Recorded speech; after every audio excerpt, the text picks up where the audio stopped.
remember the days when someone could be wrong.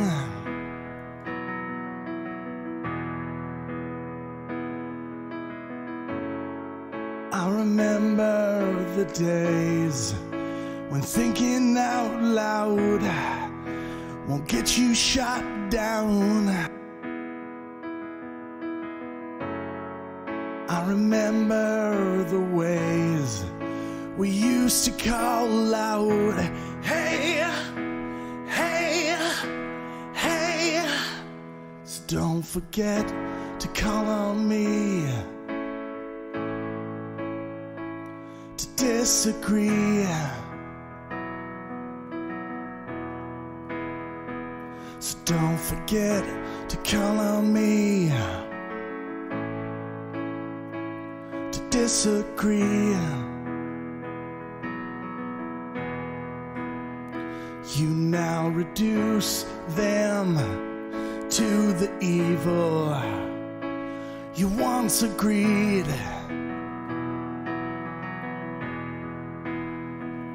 You want to reduce them to be silenced you once agreed. So don't forget to call on me to disagree. So don't forget to call on me, yeah, to disagree. Your ship is sailing on.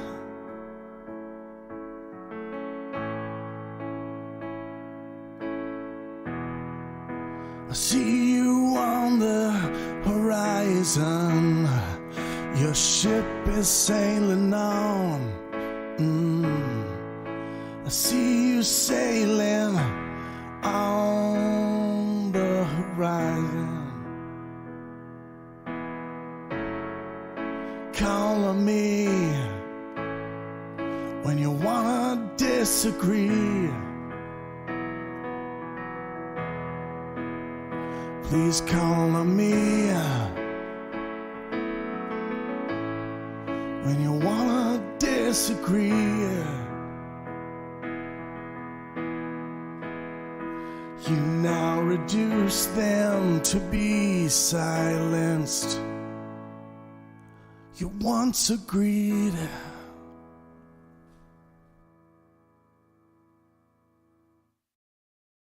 You and I are predetermined nonsense, and that's okay.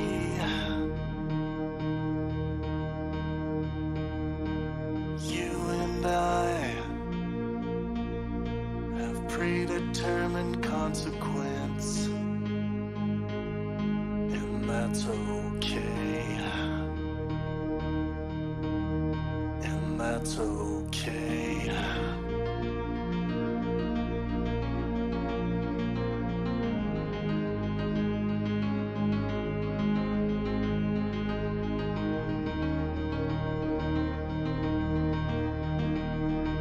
You and I are locked into our destiny, and that's okay.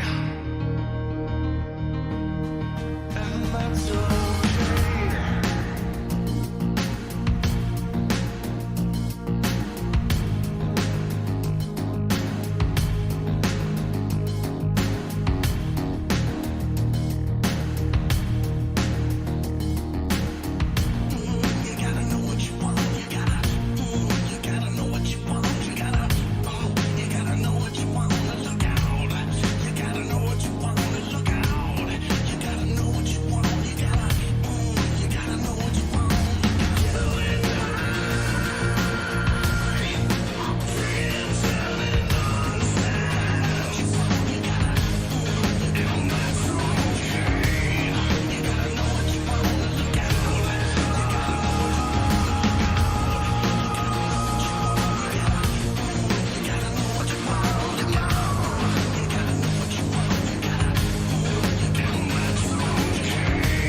What you working on, Travis? That's okay.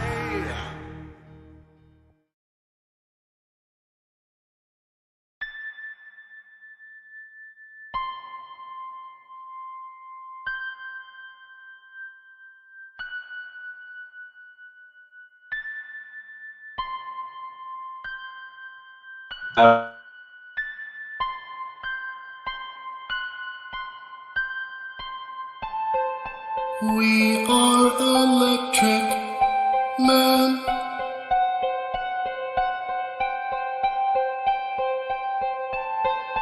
We've got electric hands. So come stand beside us and realize that the thing we must do is inspire. We're coming for you.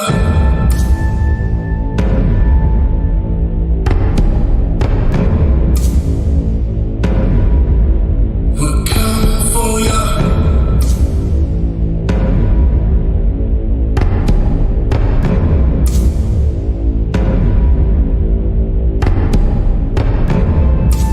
We are electric man.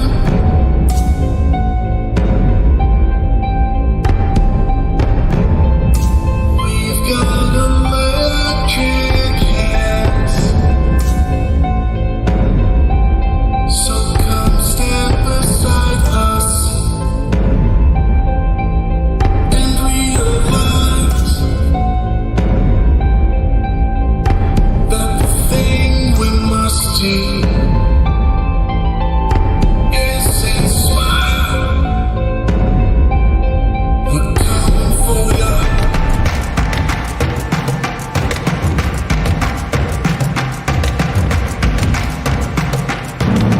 We're coming for you.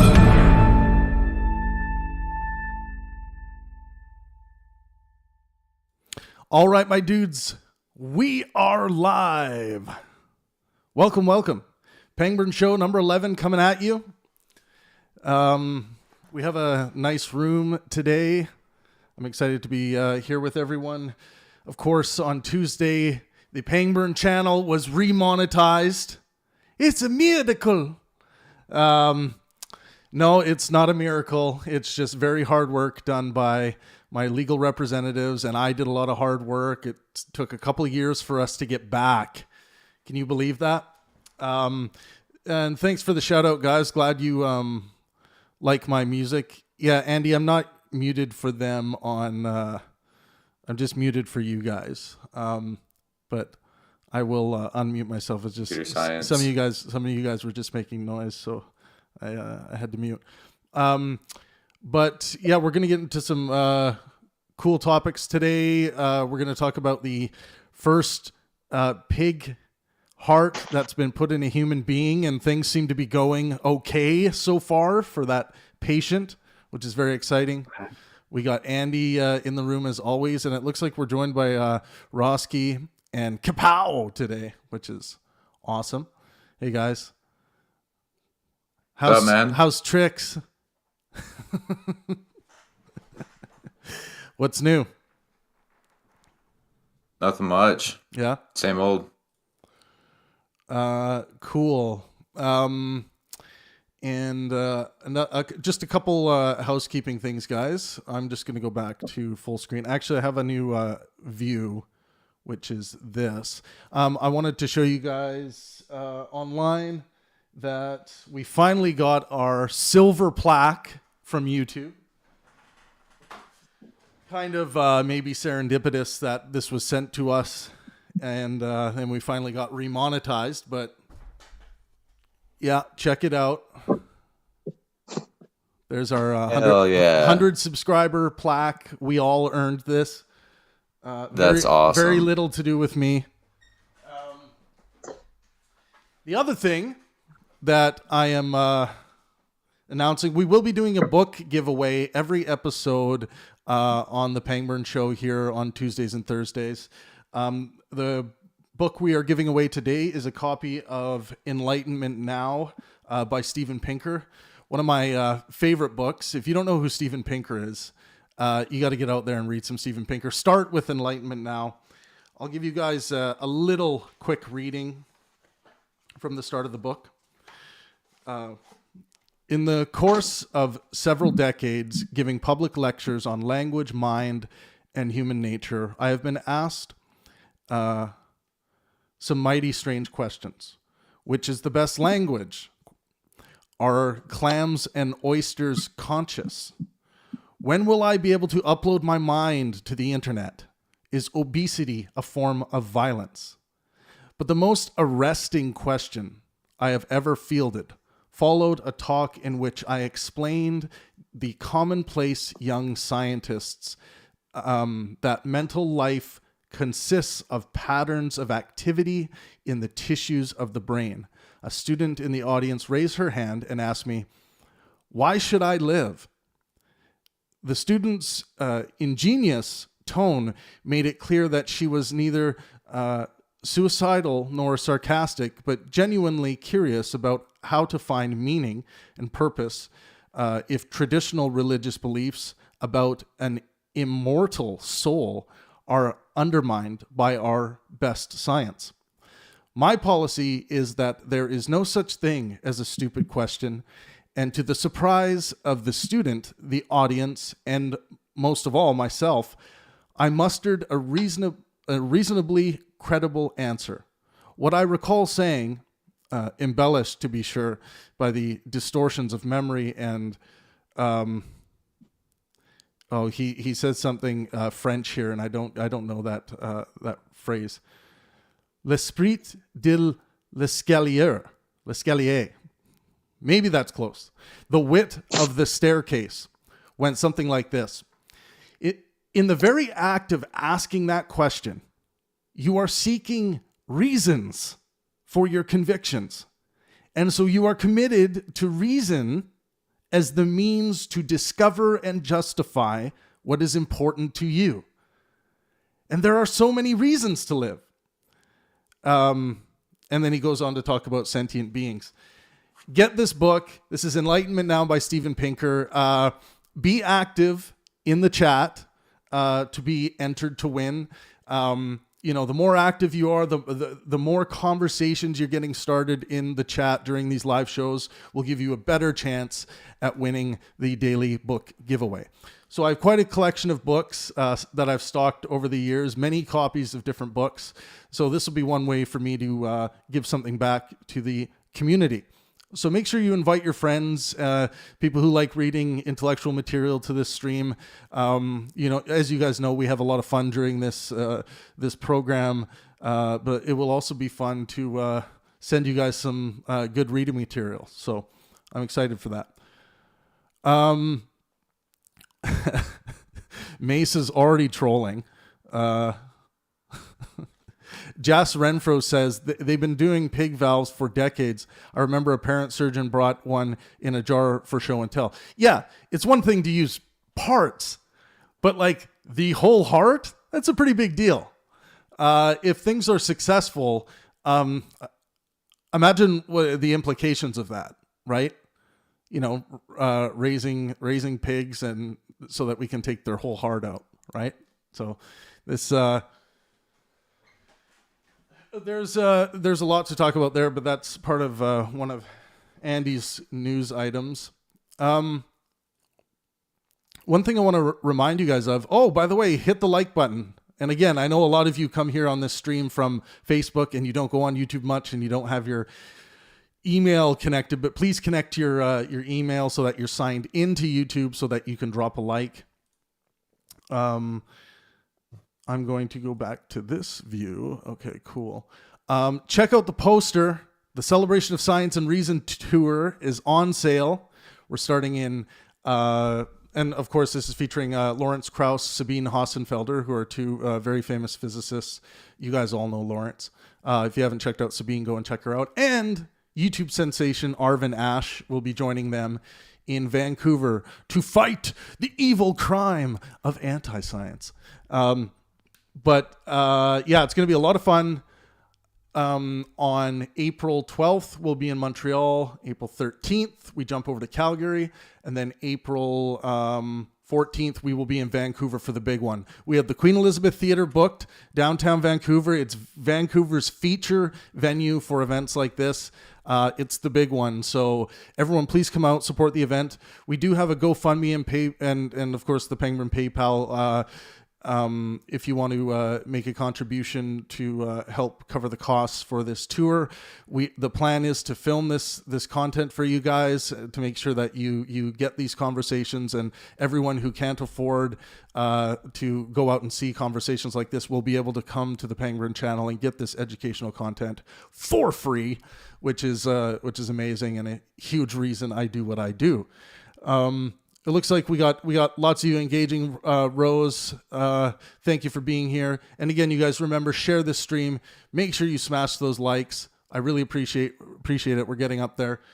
Maybe one day we'll have as many likes on the stream as we have people tuning in. That's hard to accomplish, I've noticed from watching other streams. What else do I want to talk about? I've been releasing some videos. I've been following the hot news item, the trucker convoy protests. They seem to be, they're at least removing a lot of these blockades now, and they're working on it. So I think that's a good thing, getting these roadways clear. Jeff's having a hard time finding the like button. Someone needs to. Andy, can you fly to Jeff and show him how to hit that like button on YouTube? You can go hang out with Doolittle, shoot some boar. All right, Andy, what's up? Get the fuck in here. I don't know, man. You put me on the spot like that. Like, I don't know, man. Like, I wasn't ready to go on. Like, what is this thing? Dude, you can't mess with me like this. It's so hot where I am. And what temperature is it right now there? Let me check my phone temperature. It's 66, which doesn't sound so bad, but it's killing me. Speak to me in Canadian. 66 means nothing to me. Oh, it's 66, and it might not sound so bad, but it's, I don't like it. I don't like it too much, don't you know? Fahrenheit to Celsius. I'll do it for you. Okay, it's less than 20 degrees Celsius there. What the fuck are you complaining about? Oh my God. I don't know what it is. Okay? Andy, you're a bloody superhero now. You can't fucking complain about 20 degrees. No, Jesus. Because look, you could come up with some lore for how it would make sense. I could have ice powers, but like a mundane, funny weakness I have is that hot weather bothers me. You're quite the guy, Andy. So, what do you have to talk to us about today? I wanna hear some of your items.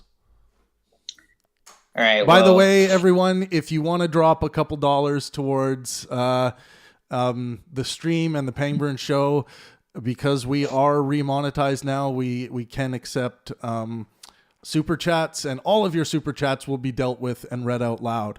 I promise you. Go ahead, Andy. All right. So for our first item, I got this from a place called Newser, which sounds a little bit unofficial, but don't blame me. I will blame you. Cave Find literally rewrites all of our history books.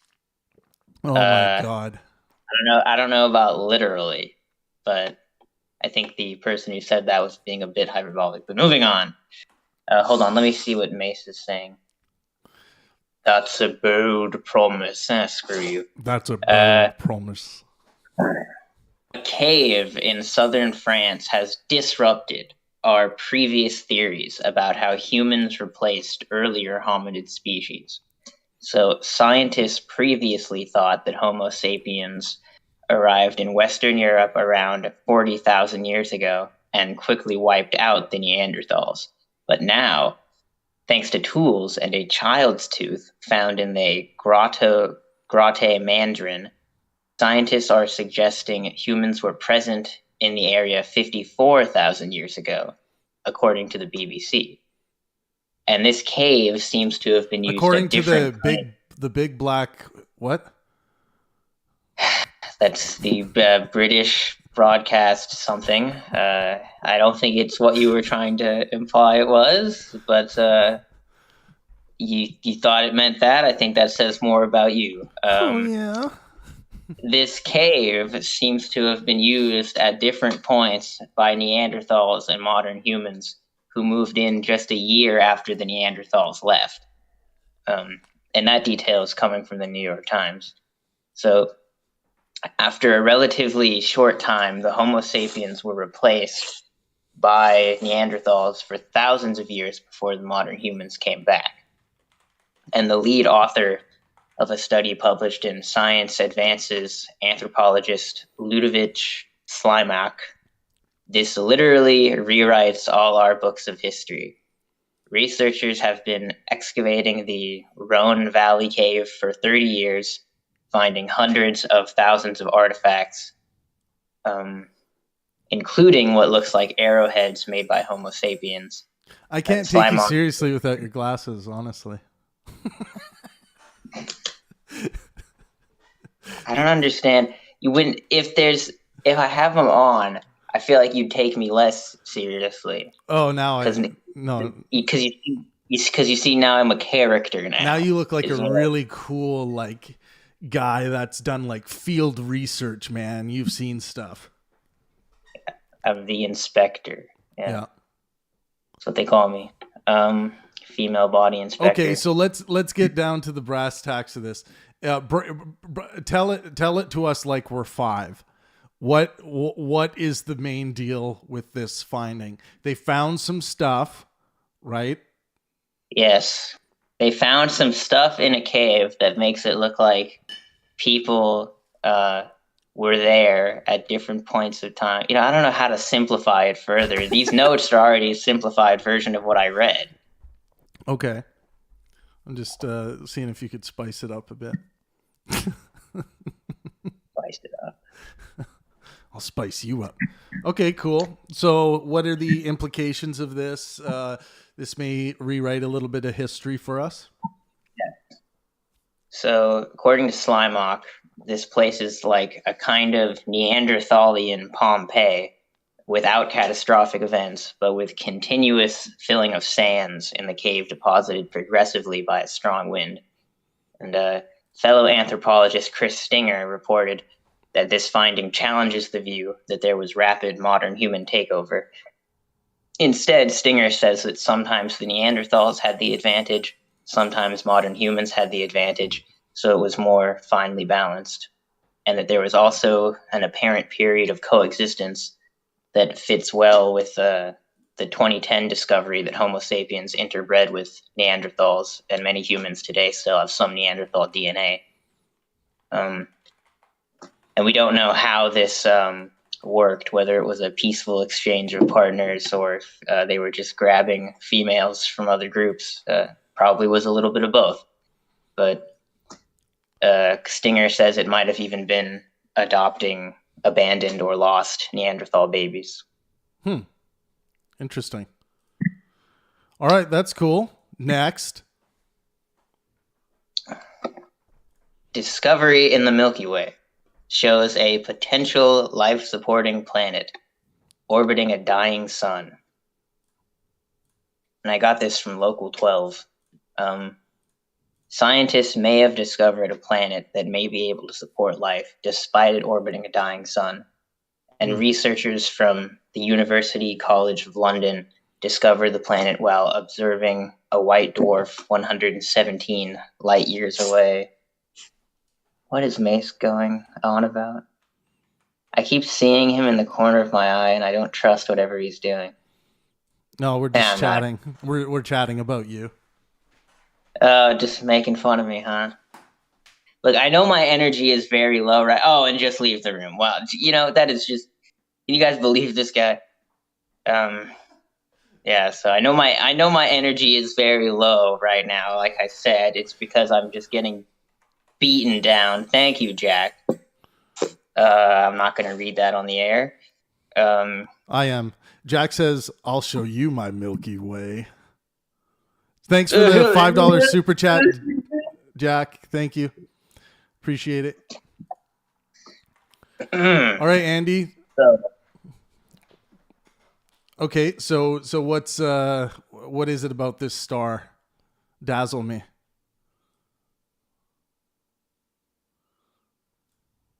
Check. Did Andy freeze? He did. Andy. Can nobody else hear me? You're okay. Now you're back. You're back. Okay. Can you guys hear me though? Yep.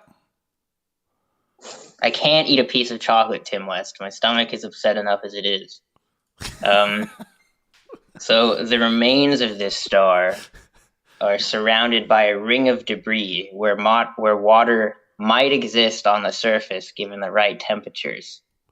And the scientists were measuring light from the white dwarf at the time of the discovery, and according to reports, there were dips in light that corresponded to 65 evenly spaced clouds of debris that orbited the star every 25 hours. And the lead author of this study is UCL physics and astronomy professor Jay Farihi, who says that the structures are a mystery we cannot explain. The moon-sized structures we observed are irregular, get them out of here, and dusty, e.g. comet-like, rather than solid spherical bodies. An exciting possibility is that these bodies are kept in such an evenly spaced orbital pattern because of the gravitational influence of a nearby planet. Without this influence, friction and collisions would cause the structures to disperse, losing the precise regularity that is observed. A precedent for this shepherding is the way the gravitational pull of moons around Neptune and Saturn help to create stable ring structures orbiting these planets. The life-supporting properties of the structures have not been confirmed, but Farihi says that himself and other scientists are using computer models to learn more since they cannot directly observe the planet. And experts say if there was a habitable planet, it would be sustainable for at least 2 billion years. And Farihi says, since our sun will become a white dwarf in a few billion years, our study provides a glimpse into the future of our own solar system. Okay, cool. So we don't know if there's actually any like life supporting, I don't know. It's a little unclear. Is there? It's potentially supporting. Oh, okay. Well, I think we have quite a few examples of those out there. And what specifically is special about this one? I may have missed that. That it's orbiting a dying star. Oh, okay. Interesting. All right. Let's do you want to do let's do your strange phenomena, Andy. Oh, we're just gonna keep the spotlight on me. Okay. I think so. So. And then we'll get everyone's reaction. All right. Well, I am happy to be able to do this because I want to shout out a very great YouTuber who I'm a big fan of, who is how I first heard about this story, called Beyond Creepy. Look him up. He has great videos, great narrator of stories. I think he's also from Canada, actually. But he kind of shrouds his true appearance. Nobody knows what he really looks like. But anyway, so the title of the video that I got this from is Strange Dream on Tagish Lake and More, a recent upload. He talks about this among a couple other stories. And the original source for this that he got it from is it was reported to an organization called MUFON, the Mutual UFO Network. So getting into the story, it was November 1991. The witness, who remains nameless, owned a 160-acre farm in Falmouth, Pendleton County, Kentucky. Around noon, the witness and his friend decided to get some lunch, and at some point, a farmhand informed the witness some hunters had snuck onto his property. So, finishing his lunch, the witness grabbed his rifle and started walking down the fence row, planning on cutting into the woods to sneak up on the trespassers. After 45 minutes to an hour had gone by in the woods, this is where things get strange, according to the witness.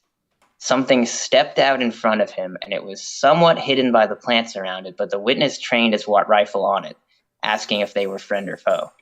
The witness got closer, and to his shock, he could make out that the entity he is confronting is a 3.5-foot tall gray alien. So the gray spoke to the witness telepathically, and the witness sensed it was a young female and that she seemed to be scared. In his mind, the witness heard her say that she was planning on running up a small knoll that was nearby, which was followed by her turning and running up said knoll. The witness stood in shock, but he kept his rifle drawn on her as she ran up the hill. And as the farmer watched the gray, suddenly there was a flash of light, and something akin to a portal or doorway seemed to open up, according to the witness, about 4 feet wide and 8 feet tall, bright, and the witness could now see the being standing inside it, which was now wearing a tight black suit. Next, in the corner of his left eye, the witness noticed something running out of the woods towards him. He turned and claims to have seen right in front of him a lizard-like man. The lizard man was about 5 to 6 feet tall and was holding a staff-like instrument in one hand. The witness described the lizard man's face as being insect-like with blue eyes. Okay, hang on. I need to follow this. Where was the lizard man again? He ran out of the woods. Oh, okay. Yeah. But like the lizard man in relation to the alien. It sounds like they were all relatively close to each other, but let's see. The alien was. Yeah, this is what I'm getting at. What Mace is getting at. Like there's an alien and a lizard man in this one. It sounded like it was something of a distance away. Like it wasn't right next to him, but yeah. Okay. Unfortunately, all I could find in the description was how tall they were, not how far they were away from them. But anyway, so the lizard man was about 5 to 6 feet tall, holding a long staff-like instrument in one hand. The witness says he had an insect-like face with blue eyes. And though he couldn't explain why, the witness felt the sense that the lizard man was the father of or guardian of the gray. If this wasn't strange enough, suddenly to the witness's right, just standing there, was a 7 to 8 foot tall hairy biped that the witness called a Bigfoot. So, within his mind, the witness heard the Bigfoot pleading with the lizard man, "No, don't hurt him." The lizard man then looked directly at the witness, and their blue eyes changed to a yellowish gold color. At this point, the witness was completely terrified, so he turned to run, and then suddenly found himself standing alone in the woods, only now it was nighttime. Despite this, when he turned to run, it was still completely day, and yet so much time seemed to have gone by in an instant. The witness, shocked, remained standing there for a while, trying to collect himself, eventually making his way out of the forest towards home. A farmhand told him when he got home that men had been looking for him for the past few hours, and that nobody had been able to find him, and that they were worried he might be injured. Though the witness did, of course, report this to MUFON, he did not tell the farmhand or his searchers about this encounter. Interesting. Yeah, Mace, that's exactly why I wanted to tell this story, because it alleges to have witnessed so many different kinds of humanoids at once. Yeah, so I mean, so I can put it in the title of the stream. What's the like kind of the name for this case? I don't know if it has a specific case name, but the way I have it in my notes, I just call it an encounter with multiple humanoids, which sounds like a weird album title to me. Alien and the encounter lizard. Of all kinds. Yes, the encounter of the infinite kind. Alien and lizard man encounter. I'll just put that. Dude, there's so many encounters of those kinds, and they're all the same. No, it's true. There are a couple stories about people claiming to witness multiple factions of these whatever beings these are working together. So, I mean, it sounds like this person had quite the imagination, and it seems like they're having a hard time parsing like what they're actually seeing as opposed to what they're imagining. Yeah, but how often do people just have sudden hallucinations? Yeah. I think it's more likely, if it didn't happen, I think it's more likely he just made it up than he just thought he saw something. Are they? Well, yeah, go ahead. I got really high once walking through the woods and didn't realize that I was crushing a whole bunch of magic mushrooms, and I assumed the fumes were getting in the air or whatever the hell. If this dude's running through the woods, I mean, I've seen magic mushrooms in BC. If they can grow in BC, I'm sure they can grow in America. Right. The region's pretty warm. Well, this was in Falmouth, Pendleton County, Kentucky. So maybe we could do some research and see if magic mushrooms are just darting across that landscape. If they are, that would be a little bit. I feel like that would take away from the story. He's got fungus growing around where his fireplace is, and he's been heating up the fungus. There was no fireplace, although at least not one that got mentioned. Yeah. And so many people are just popping in. No, that's good. That's good. We got our scheduled. I feel like the witness. We got our scheduled guest as well. Hello, Sariel. Welcome aboard. Hey, Andy. Hey, Sariel. How's my mic working? Is it okay? It sounds good. Good. Okay, great. Awesome. So, Andy, what do you think's going on here? As usual, I think that the story is entirely true. Okay. Everything that was said. I believe the witness. And honestly, I think the most notable thing is that the witness is only known as the witness. I'm not sure how common this is, but a common thing that people would bring up in cases of the paranormal would be that, they're just trying to get famous or whatever. They're trying to make money off this. They're trying to scam people, But this person can't really do that because we don't know what their name is. I mean, you could just say that, they're just having fun and spreading a made-up story, which is also possible. But at the very least, you can't claim that they're just after fame or whatever because we don't know who they are. Mm. I mean, they still could be, but they could just be really bad at, promoting themselves. I mean, it would be weird. It would be a bad PR team. Exactly. Yeah, I agree. Hey, I gotta go, y'all. All right. Thanks for inviting me on, Travis. Yeah, thanks, Rosky. Yeah. But he didn't even say anything. Yeah, sorry about that. What was he here for? He was he looked pretty good. All right, so that might have got us views. Yeah, definitely the best looking guy on the stream. I don't know about that. If only I had a webcam. That's always the excuse. If only I could get that webcam. We need to get Lexicon one, by the way. I actually did try to set up my phone the first day you invited me on the show, but then I found out I couldn't do the audio with my computer and then the phone streaming my... Yeah. We need... So you need a webcam. I sound like I'm missing 6 or 7 sections of the audio band when I'm talking through my phone. It's terrible.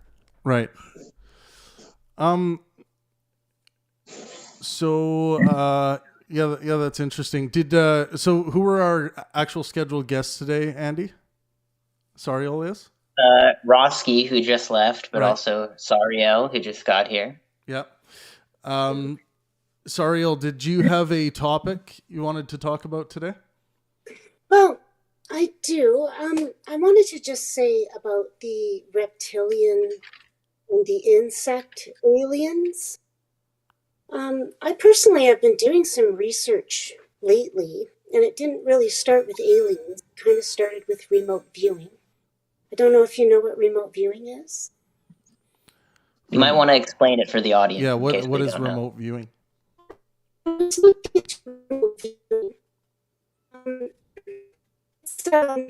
And I discovered it's a way of seeing with your mind that was developed by the American military and the CIA to spy. So they were called psychic spies, the remote viewers. And I think there's a movie. So there's been some recent documentaries, and I've discovered a lot of information. So these remote viewers were being used to spy on Russia.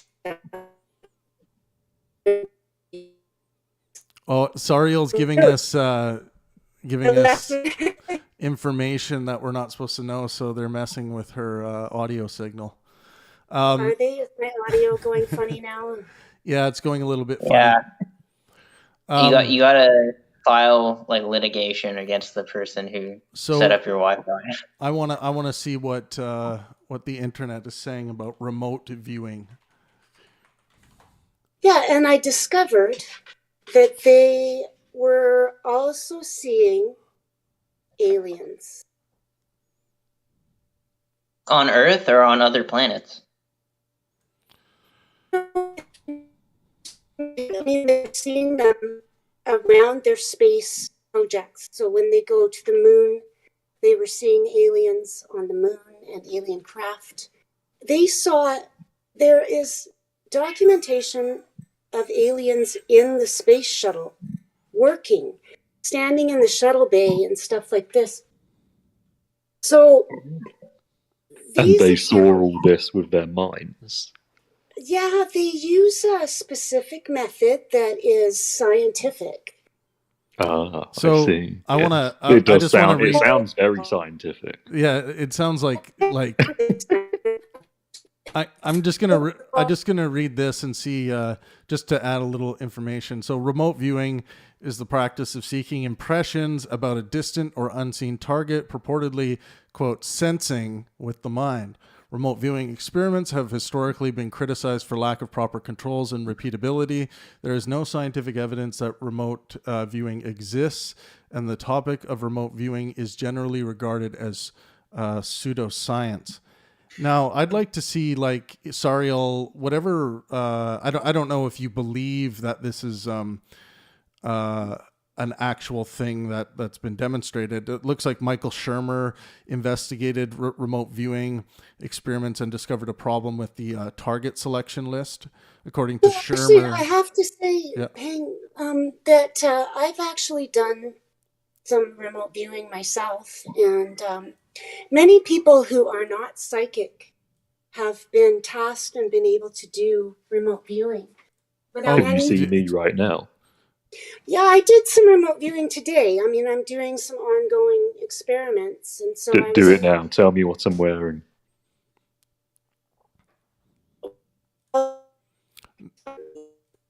It takes a little bit of preparation to get into the mindset, and I'd need to make coordinates and draw an ideogram in order to connect with you as a target, and that would take more time than I could do here, but maybe sometime in the future we could do a demonstration for sure.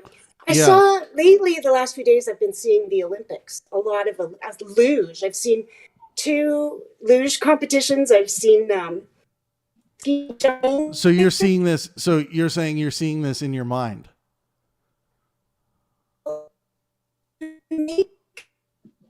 Sorry, I'm wondering if we can improve on maybe your position in your house or something Give it a try. to get a better connection. How's this? How's that? That might be better. Better? Okay, this is how's that? Yeah, it sounds great. Okay. Standing like right underneath like an awful spot somehow. I just want to finish reading this. Okay, so Michael Shermer, Shermer with the, according to Shermer with the sketches, only a handful of designs are usually used, such as lines and curves, which could depict any object and be interpreted as a hit, quote. Shermer has also written about confirmation, hindsight biases. No, I don't agree with that.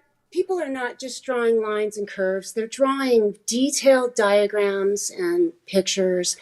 Some are better artists than others, but they're definitely not just drawing sort of phonetic sketches. So what They're leads trying- you? So what leads you to believe that this isn't simply pseudoscience? Because I have to say, any kind of what did you say you do? You said you do mind reading or what was the other thing? You tarot card reading or? Well, I did some experimenting with tarot cards in the past to see how accurate they are, and it's interesting how they work because you can get some pretty accurate hits with them.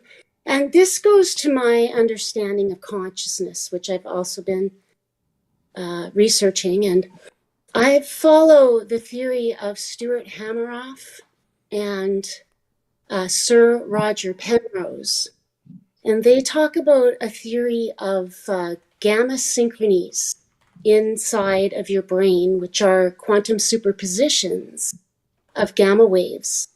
And the superposition spreads out instantaneously over several 100,000 neurons at a time, and it travels around your brain.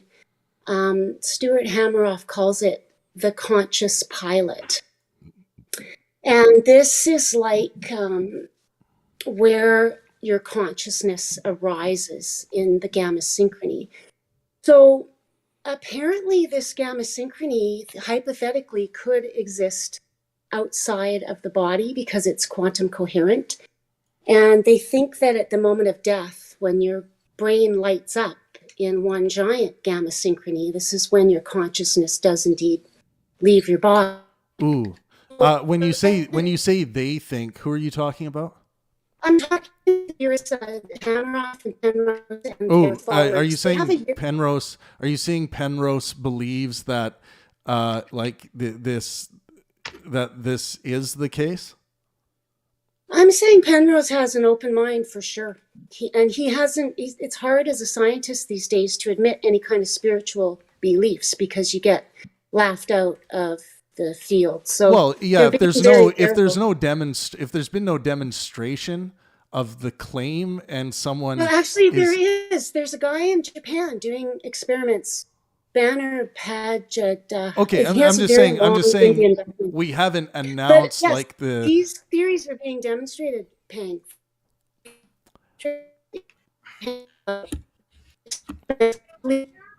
Oh, you're breaking up again. Damn it. Again, sorry. It's frustrating. There's a brain being built by this group in Japan using time crystal, and there's a book about it. So I believe that consciousness is also outside of the body, and that why do you believe that? Let's start there. Let's not do any more. Let's not go anywhere else. Let's stay there. What leads you to believe that consciousness is outside the body? Well, I believe it's outside and inside, that consciousness is an interaction between the device, the receiving device that's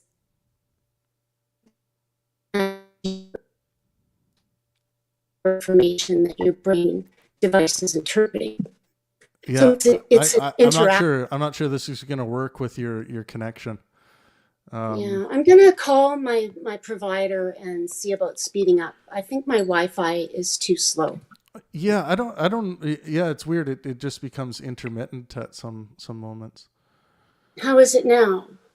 That sounds better. Sounds better. So yeah, go ahead. You were talking about what leads you to believe that consciousness is outside and inside. Well, the way Penrose and Hameroff describe it, the gamma synchrony does not exist. There are no such things as gamma waves. And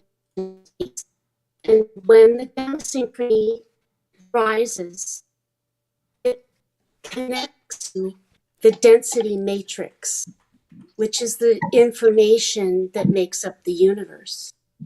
And so we co-create the universe as we interact with the information. These are just claims. Like these aren't demonstrations, right? Well, the theory is being demonstrated, as I said, in Japan.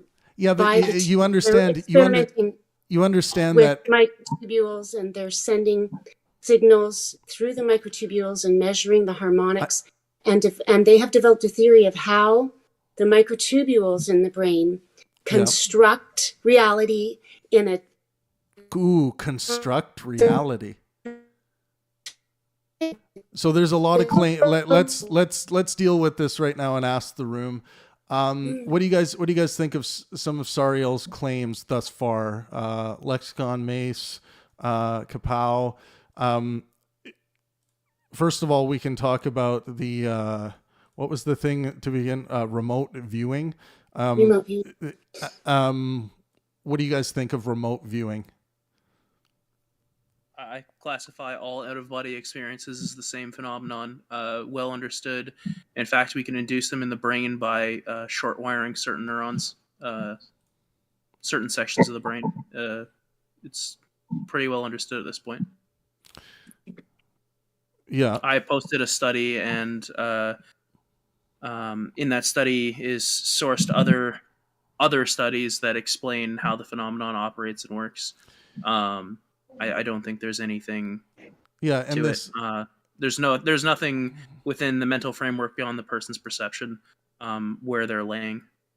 There is one nurse in Wales who left playing cards on top of a cabinet while people were in surgery, where out-of-body experiences are most common. She had 15 examples. Not a single person mentioned the cards. A similar study was done by a nurse over the course of 58 years in the States. She had the same result. Yeah. So like, and this is the kind of stuff that James Randi, if James Randi was still around, I know the foundation still offers these awards. If you can demonstrate any of these things to actually be true, you can get your $1 million check, right? These are the kind of claims that are made all of the time. And people will say like, oh, there seems to be some studies that are demonstrating these things. Well, I mean, of course, that would be incredibly interesting if some of this stuff is demonstrated. But I've heard this before, and people say this before in the past about certain things like this, and nothing really ever comes of it. And when it comes to like, palm reading tarot cards, trying to prophesize the future, it's it tends to be a lot of the same parlor, mind manipulation, and what's the other one, when a magician is a certain kind of magician. These guys are not magicians. They worked for the U.S. government and the CIA. One of them is named Lynn Buchanan. I know a lot of, but just hang on. Citing their credentials won't do anything, because it's actually that changed my mind. If they work for the government, then I believe everything they say. No, but Serial, there are really dumb people who work for the CIA, just like there are really dumb people who are into nursing or who are neurosurgeons. There are dumb people everywhere. If you come up on the internet, you can look at their website. Okay. And check it all out for yourself. I agree. It's important to not just believe everything anyone tells you, for sure. And like I said, I've been researching this and have done it myself. And I can say, like, how do you know you're not deluding yourself when you do this? I also want to just make a point, so I'm not being rude or insensitive, but when I was 3 years old, I went through the ice as a 3-year-old, and I, to this day, am certain I seen an angel pull me out of the ice. I'm not a believer. Not anymore. No way. I know someone who thinks they saw an angel when they were little as well. That's so weird. I'm just saying I'm not talking about seeing angels. I'm talking about real things that can be verified that these people see. They see. I just wanted to say I've had the experience and know it well enough to know that in the moment when you think you are having the experience, it is as provable as holding onto a piece of paper in your hand. It's indistinguishable from reality, so I don't blame anyone who is operating under those assumptions.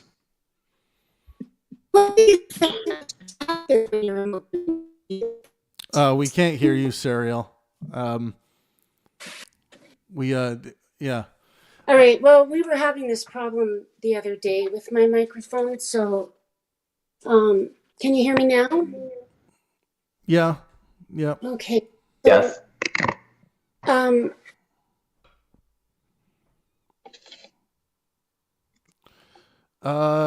When it comes to Now I can't hear what you. these guys are saying, they're not talking about seeing. They're talking All right, Serial. Serial. I think we need to make sure you got a good connection before we bring you back, because I really do want to hear the actual things you're saying about this, because it's interesting. But I wanted to have a conversation with Serial too. Yeah. If I had something to add, because I just drew 2 tarot cards here while we were talking about this subject. I just Andy, if you could send Serial a message. I just dropped her down into the tavern. We'll get her on again. So let's get at some of the comments here. Andy, who are you battling with? What's going on? Oh, may I say something? Oh, I'm not trying to battle. I was just talking to our viewer Stelky Seal, who this topic seems to make angry. And I personally don't understand the passion. But hold on, let me message. Yeah, and I actually said this earlier today, that if it's a good indication that you may be suffering from some level of ideological possession if a topic makes you angry, right? And I'm not saying possession in a way where you are in no control of it. I'm just saying that you mean possession as in like spirits and shit, right? Yeah, spirits and shit. Like you're being inhabited by a poltergeist. No, I'm meaning like ideological possession can get to a point where you have this idea that is so strong that like an idea like pseudoscience bad. Make sure that doesn't trigger anger, or else you're going to end up throwing people into the stupid pile that you could very well have successful conversations with. And your own argument won't be very well thought out if it's clouded by your own emotions. Yeah, right. Like if it's coming from a place of anger just generally tends to be not a very helpful place to come from when you're engaging in discourse with people who may hold ideas that you detest. A lot of this stuff Serial was talking about, I think, is pseudoscientific nonsense. This is the kind of stuff that if you go to the James Randi Foundation and you actually demonstrate it, they'll write you a check for $1 million. Because if what Serial is talking about is true, it changes so many of the games. And it's I'm not making the positive claim that it's not true. I'm saying this stuff hasn't been demonstrated. And to say that, they're working on demonstrating it, that doesn't mean anything. Working on demonstrating something. Do you know how many people have been working to try and demonstrate the existence of ghosts? Have you ever seen the show Ghost Hunters? Those people are working to demonstrate the existence of ghosts. They believe they're interacting with ghosts. What do you guys think? I think there are some people who might have achieved it on other channels apart from the Ghost Hunters. Let's let Bombay go first, and then we'll go to Kapow. Go ahead, Bombay. Thank you. In regards to first the remote viewing, I think it would have been nice if we concentrated on why would the intelligence agency spend so much time and money researching that thing. That was quite very disturbing. Why are they spending so much taxpayers' money? Well, think of the dumb shit that we spend money on all the time just to investigate, right? Sometimes the implications will be so rich that we'll be like, okay, yeah, we'll throw $1 billion at it to see if there's anything to this. It wouldn't be the first time that government spent money on some strange shit, right? But let's try to verify. Did the second thing you mentioned, Trav, when you talked about demonstration, Yep. What would you, in your opinion, regard as a good demonstration of, say, poltergeist activity?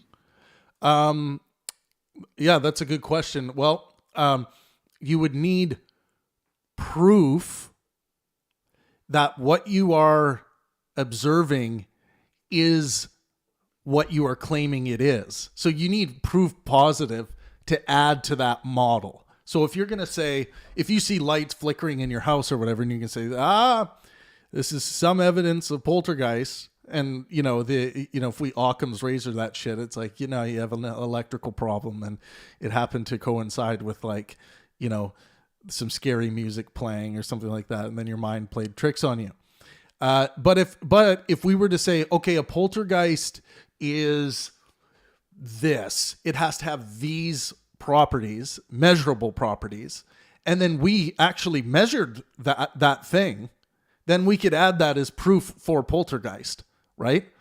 And then I would actually consider some black and white grainy footage of a door closing on its own to be proof of a poltergeist. My God, Mace. Yeah, but that's the thing. Does that make sense, Bombay? Like, if that's how things work. That's how things work in science, right? Like we can we can create these concepts and then eventually have proof why something is an apple and not a lemon, right? We can investigate it and measure it. Yep, I would agree. And the moment it's successfully measured, it no longer becomes paranormal. It becomes, supernatural. It becomes natural. Then it's part of the. That's why the term supernatural is just so strange, because in order to say something is supernatural, you have to come up with you have to first demonstrate that supernatural is even a thing. Because if you saw something that was supernatural, you actually observed something in nature, right? And if you jump to the conclusion to say, no, it was outside nature in the realm of the supernatural, then you're like, well, how do I know that, right? How do I know it's just not naturally occurring? And again, if we apply Occam's razor, it's much more likely that it's a natural phenomena that's occurring that we just haven't seen before and we feel spooky about it. Kind of like kids with shadows, Yeah, I would agree with that. Yeah, with what you said. I haven't really got anything to disagree in regards to testing, measuring in order to confirm. So it's interesting. Lexicon left the same time as Sariel. Were they both a package together for today? Because he had a lot to say as well about but he was almost going off in a different route to Sariel, which was... No, Lexicon came uninvited rudely, like so many people here. Oh my God. Sorry. I'm guilty of that. I just turned up, guilty as charged. No, it's good. I'm glad people stopped by. This is good. You guys, make sure you drop the like button. I want to get to Kapow. Kapow, you were talking about tarot cards. Just the occult sciences in general. They're asking questions that are outside of science, so I find it a little bit not pointless to try to put them in the framework of what science is about. But they're concerning things. They're asking questions that can't really be provable either way. Interesting. So Occult. I don't discount them as valuable tools for some people, but. Now, occult sciences, do you agree with this definition? Those sciences of the Middle Ages which relate to the supposed action or influence of occult qualities or supernatural powers as alchemy, magic, necromancy, and astrology? Is that kind of... Yeah, I would say so. Oh, okay. The thing about tarot is that, like, for my own, like, how I use tarot and how I think tarot somewhat works is it's an auto feedback type of thing. So it's just it has a lot of different archetypes that are somewhat older than history in a way that they're really like part of the human experience. And so when you lay out a spread or if you draw a card or something like that, it will tap into things that you've already observed and helps you see things more clearly. It's not, I don't look at it as being a like a psychic thing or something like that. Okay, so it does take a steep learning curve to learn what all of the archetypes are. Now, but if there was some actual practical usage for this, don't you think we would adopt it into medicine and psychology? Not necessarily. Why? I think some people do use it that way. Why wouldn't we, Andy? Well, I mean, just because something might work doesn't mean it's guaranteed to get picked up. No, I'm saying if we can demonstrate, like outside of placebo, if we can demonstrate that there's actually something going on, like we've demonstrated that astrology is almost certainly bullcrap, right? We've demonstrated that necromancy, magic, alchemy, supernatural powers, these things are almost certainly bullcrap. From a perspective of, do they actually do what they claim to do, or is it just people having fun and playing make-believe?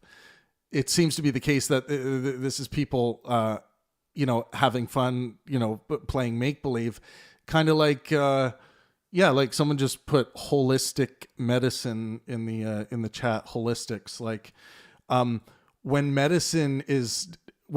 medicine is actually demonstrated to be able to do things, like it's got some practical usage outside of placebo, that stuff is patent, label slapped on it, and it's prepared by organizations, companies, for human consumption. But that's not what those things are for. Like, so what are they for? I'd like to better understand this. It's like inner alchemy. So it's a way of, you could call it like self-improvement or something like that. Oh, okay. It's not really, it doesn't fit into the science at all, I don't think.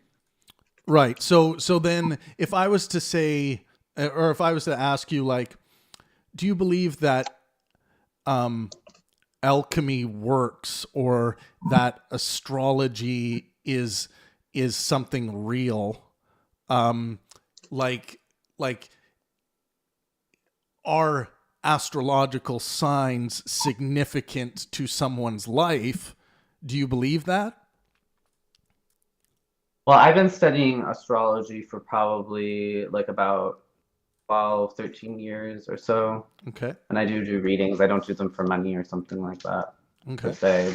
But I definitely see lots of patterns, and typically people tell me that my readings are accurate, but that doesn't, in all of them, it doesn't really, like, they don't really tell you like why it works or why those patterns end up having a similarity or showing up. And honestly, like, you absolutely shouldn't be using tarot to make decisions about your health. Yeah. Or like those are not what those like systems are made for at all. Like that's why I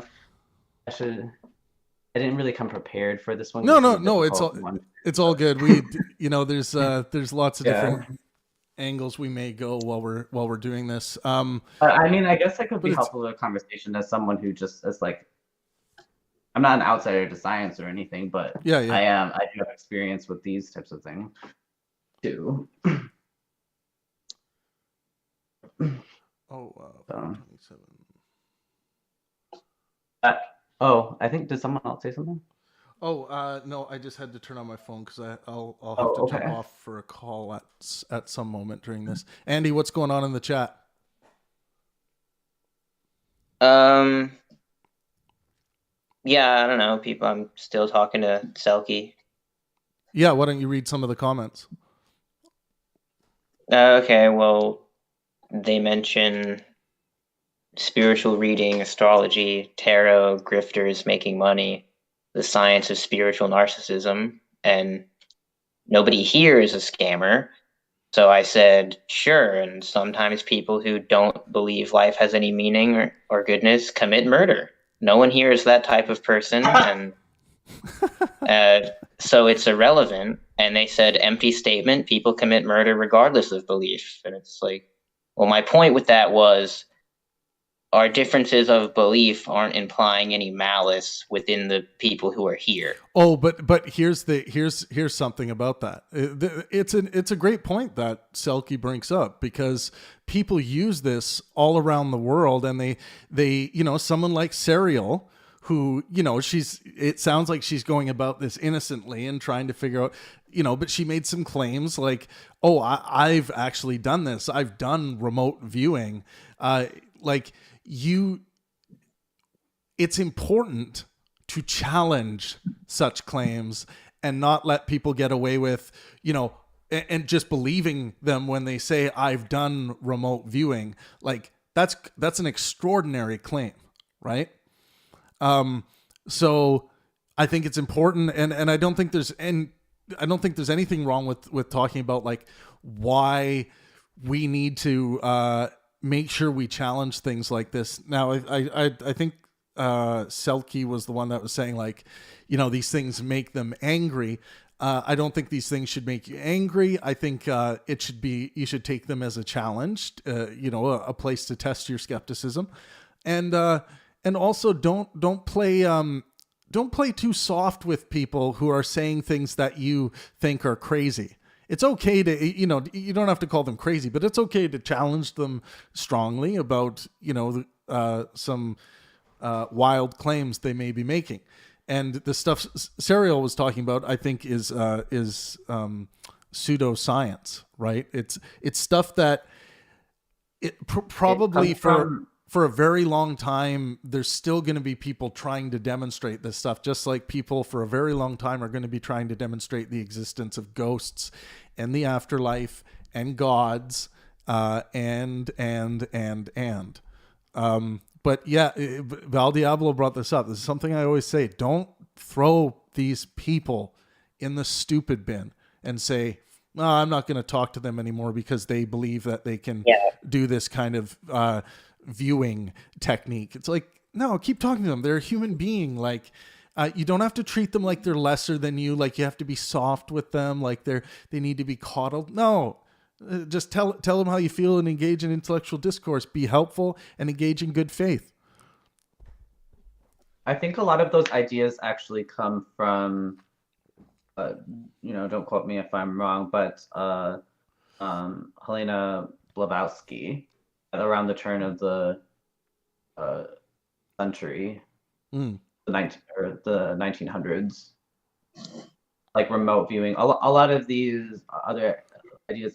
The problem with her is a lot of these, how I see it, is a lot of ideas that come from other parts of the world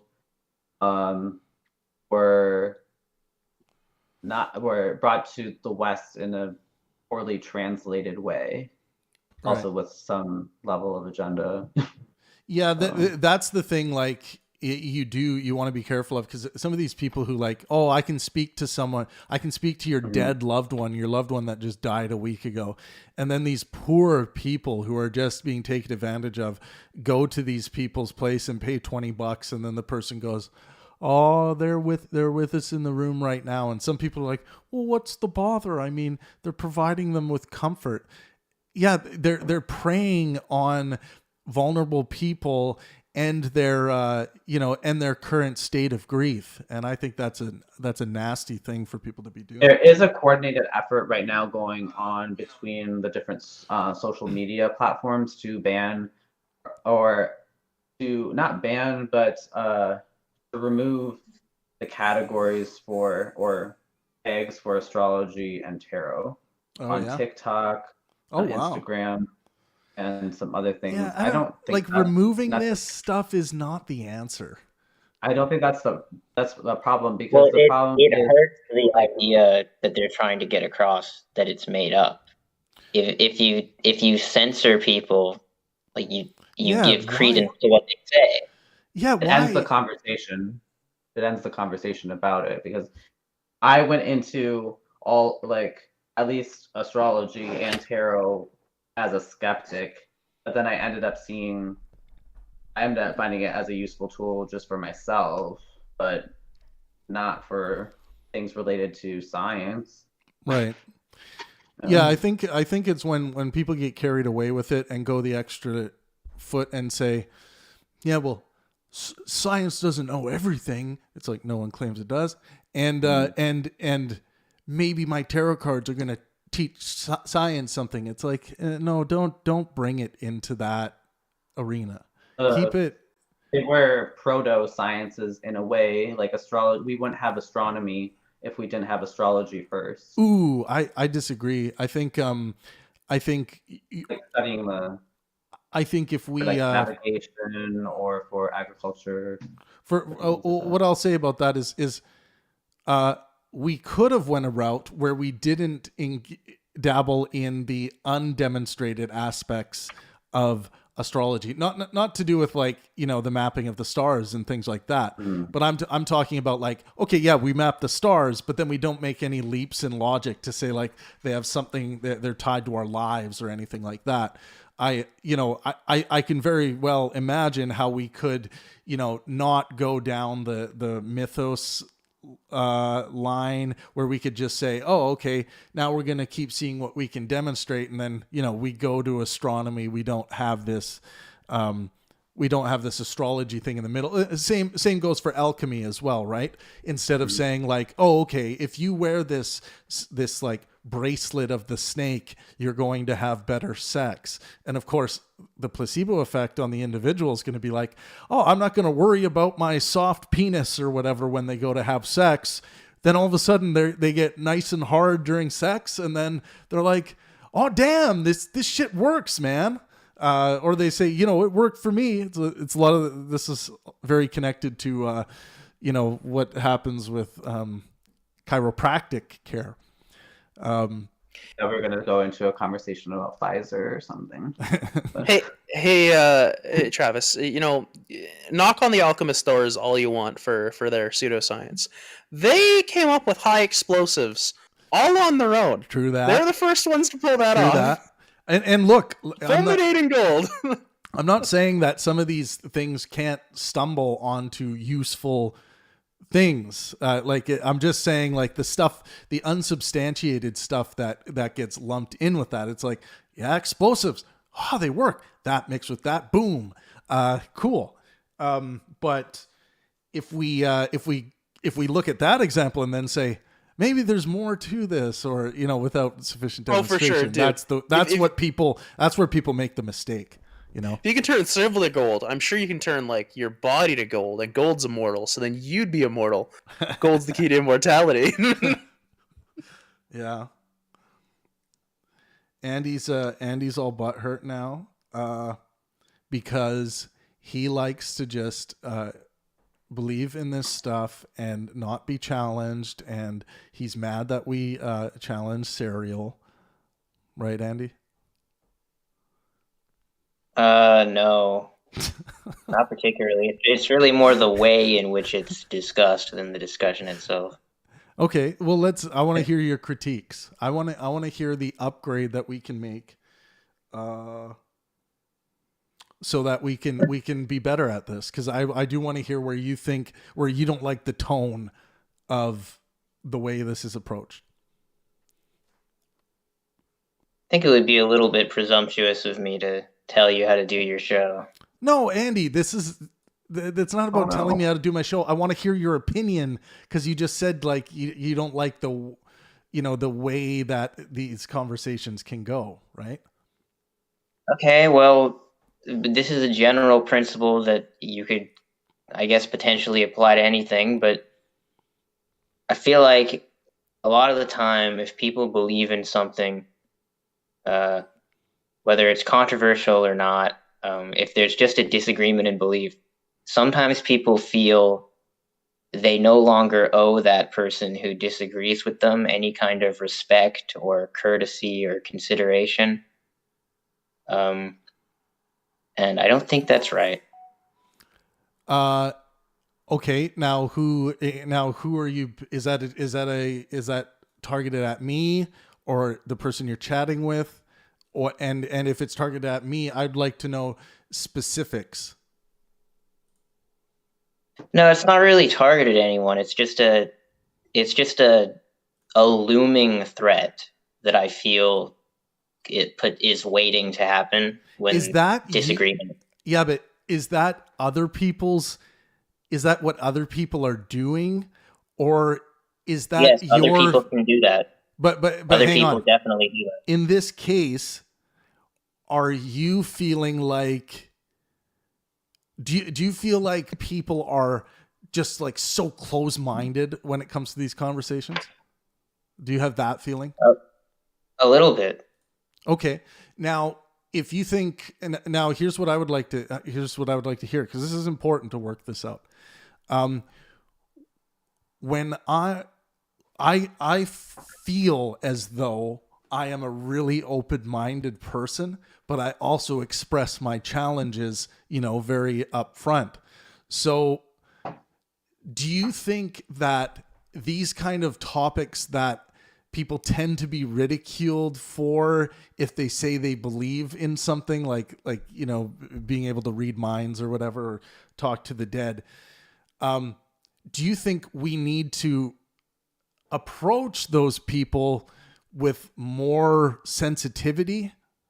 Or because it sounds like you might be on this, like I think you might want to treat this with more sensitivity for some reason, because you joke about topics like all the time, and you didn't lay one joke down about like crazy pseudoscience, or even on the other side, like, people like, I'm just talking about like your emotional connection to the topic at hand and how much that might play into how you're feeling, as opposed to specifically the words or challenges other people make.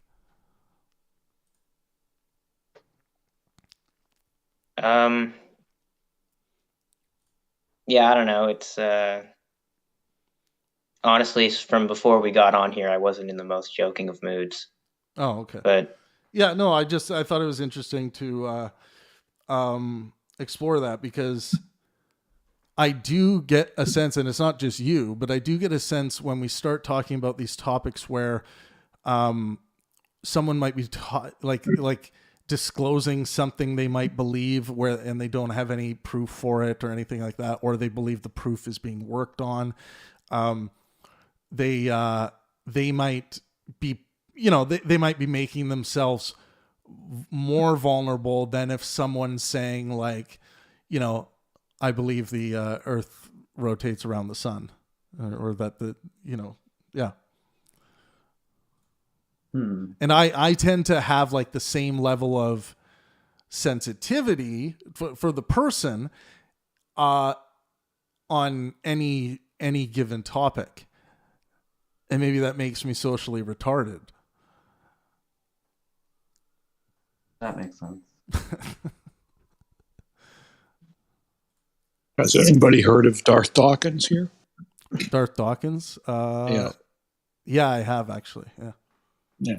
So should we all treat him with respect and everything? Of course. I mean, I treat Darth Dawkins with good faith, and I try to be helpful. He's come into this Discord a few times. Oh, has he? Yeah. That's how you survive. Discussions in general. That's how you like survive not getting banned. Sorry, go ahead. Oh yeah, I know what you're saying. I heard that he does ban a lot of people, and he sent me a DM and said I was a pussy because I wouldn't go to his place. But I was like, nah, you kind of got a reputation of just banning people you disagree with. So yeah. Have you had some conversations with him, Boris? Oh yeah. And I haven't been banned. Oh, yet. Okay, yeah. I've been hanging around in his stuff for quite a long time. Oh, he gets mad at me and kicks me. He'll kick me, call me a lying scumbag atheist or whatever. Pig, that's the latest one. Lying filthy pig atheist. That's what he called me last time, and then he kicked me out of the room. But I don't disrespect him. Yeah. Well, I mean, I don't really use the term respect. It's a weird one for me, but I definitely give him the same moral consideration that I give to Andy. It's another human being trying to work through life, right? Yeah. And That's even right. even if I disagree with him on so many points about what is going on in reality, of course I have my limits. If things turn bad faith and he just starts calling me names and things like that, I'm going to say like, hey, you, stop calling me names. And then if he doesn't, stop calling me names, I'll probably just end the discussion, right? Yeah, walk away. That's what I do. But I won't close the door forever, you know. I'll say I'll Exactly. probably I start think the that next. Sorry, go The ahead. reason People why sometimes get attached to people get attached to their get attached to their ideas and make an identity about their ideas. Like you are not just what you think or believe either. So yeah. People are if not. you feel like yeah. someone is being attacked for what they think or believe, but that's always like ever changing, Dude, and to begin with. That's so right. We adopt and let go of ideas. So people are not their ideas. People's ideas change. Change like the wind. It's like one day they're this, one day they change their position on gun control. They change their position on it's like, and this is why I tell people when you're out there in the dating world, this is my advice. Don't search for an ideologically similar person. I think that's a mistake. Start with oh, someone's messaging me. What? I'm waiting for a call here. Start with sexual what's it called? Compatibility.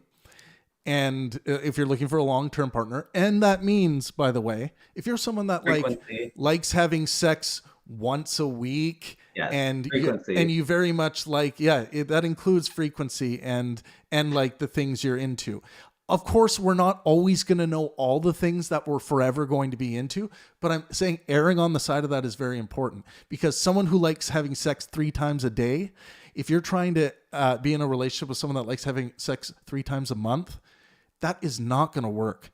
It's just not. So I know it's tough, but I really believe that you should start there, and then from there, start looking at the other things. Start looking at, okay, can I laugh with this person? But I think that sexual compatibility thing, which is the you can call it affection if you want, but it's really part of like the realm of sex. But it's, are you gonna write a dating book? Yeah, well, I'm dedicating a chapter to it in my first book. Yeah. It does take a certain amount of researching the field and getting out there and finding who you are. Exactly. In that way, though. Yes. So a lot of people try to go into a committed relationship immediately out of high school, and I don't know if that works. See, and this is the thing. Sometimes it might just work out where like it does sometimes, that people's sexual proclivities tend to match up, and some people get lucky. It's kind of like at the same rate of chance, flipping a coin is kind of where that success rate's at. But yeah, I think it's important. There's a lot of anti-pornography people out there. I think pornography, obviously, anything can become unhealthy, but there's a healthy way to engage with pornography. And I have a topic about that. Yeah. I don't know about today. But. Yeah, no, I'm happy to talk about. Porn. Porn's a really good topic. Well, you just got your monetization back, and this subject, I think I have to run it by you first. Yeah, you can do that. And if we have to, if there's ever a topic where we're kind of not so sure about, we can always do it on the other channel, which is good. I can't speak for Andy about what you were talking about earlier, but something that I find frustrating when it's going back to the pseudoscience part and allowing people to at least. Oh, also, it's not bad to just because you're exploring an idea in a conversation doesn't necessarily mean you have to hold those ideas after the conversation just because you're exploring them either. Like people get very attached to their own ideas that way too, and then you can't really have a conversation. But I think with the astrology and tarot, unfortunately, what happens is that most people only look at it from their own point of view before having the conversation usually. And I don't know, like my question is, when having discussions, how much of it is important for you to be the informant about something, or be on at least like a similar level of understanding about the subject itself? Yeah, so for me, because I was going to say, if we're having a conversation about, because I love ought conversations are art conversations. Anything goes in conversations about what ought be, no one is objectively right. But when it comes to what is going on in reality, which is what pseudoscientific claims are dealing with, like they're dealing with astrology. This is what is going on in reality. They're dealing with alchemy. This is what is going on in reality. And then whenever someone makes a claim like that, I have a way of going about that. Like, okay, you believe this thing. I'd like to know what convinced you and what demonstrations you can make to me to attempt to convince me. Before we continue, guys, I just want to say, so we are doing a book giveaway today. We will be doing a book giveaway. There's Steven Pinker's Enlightenment Now. It's a beautiful hard copy. And I think the winner for today must be Selkie Seal. Selkie Seal, you're the winner of the book today. Hardcover copy of Enlightenment Now by Steven Pinker. Is this one signed? I don't think this one's signed. But yes, congratulations. You've won. And what you have to do is come into our Discord server. I gave you the link there. If you don't have Discord, you can download it. It doesn't take long to download. You download it. Send me a DM. You'll see me at the top of our Discord server list. Send me a DM, and then we will make sure we get the book to you. Selkie Seal, you have won. And try to keep your patience as much as you can. You've been doing a great job in the chat, jamming with Andy and Ball. Try to keep that.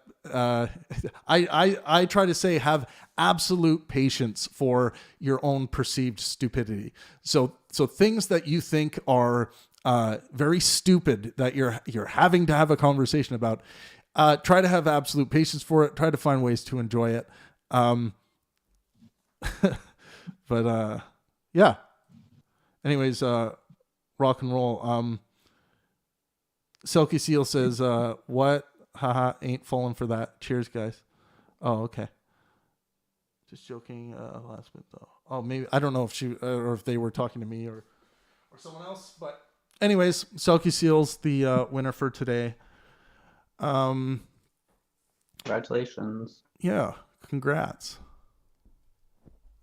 Kapow. With some of the pseudosciences, because it's such a big time investment to really understand the basics, like I would say it would probably take at least a couple months, other than just learning like the sun sign or whatever that everyone knows in the zodiac.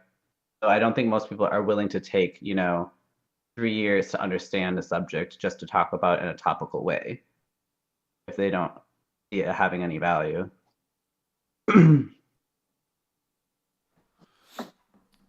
Yeah. Andy, are you still there? Yeah, can you see me? Okay. Yeah. No, I just hadn't heard from you. I just got here, but I agree absolutely, and it's amazing the points that probably were said that I did not hear. So good job, everybody. Thank you for the blind support. You got a Helen Keller 2 big thumbs up over here. Yeah, Selkie, if you don't want to come on the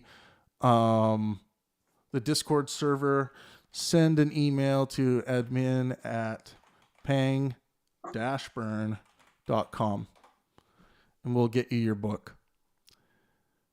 Yeah, so what else did you bring any other topics, Sandy? Yeah, so I still want to know what your thoughts are regarding the Melissa Tweedy, is it? Yeah. Oh yeah, what's going on with that? Can you Melissa Tweedy case? Yeah. So what is this? She was a 20-year-old teacher.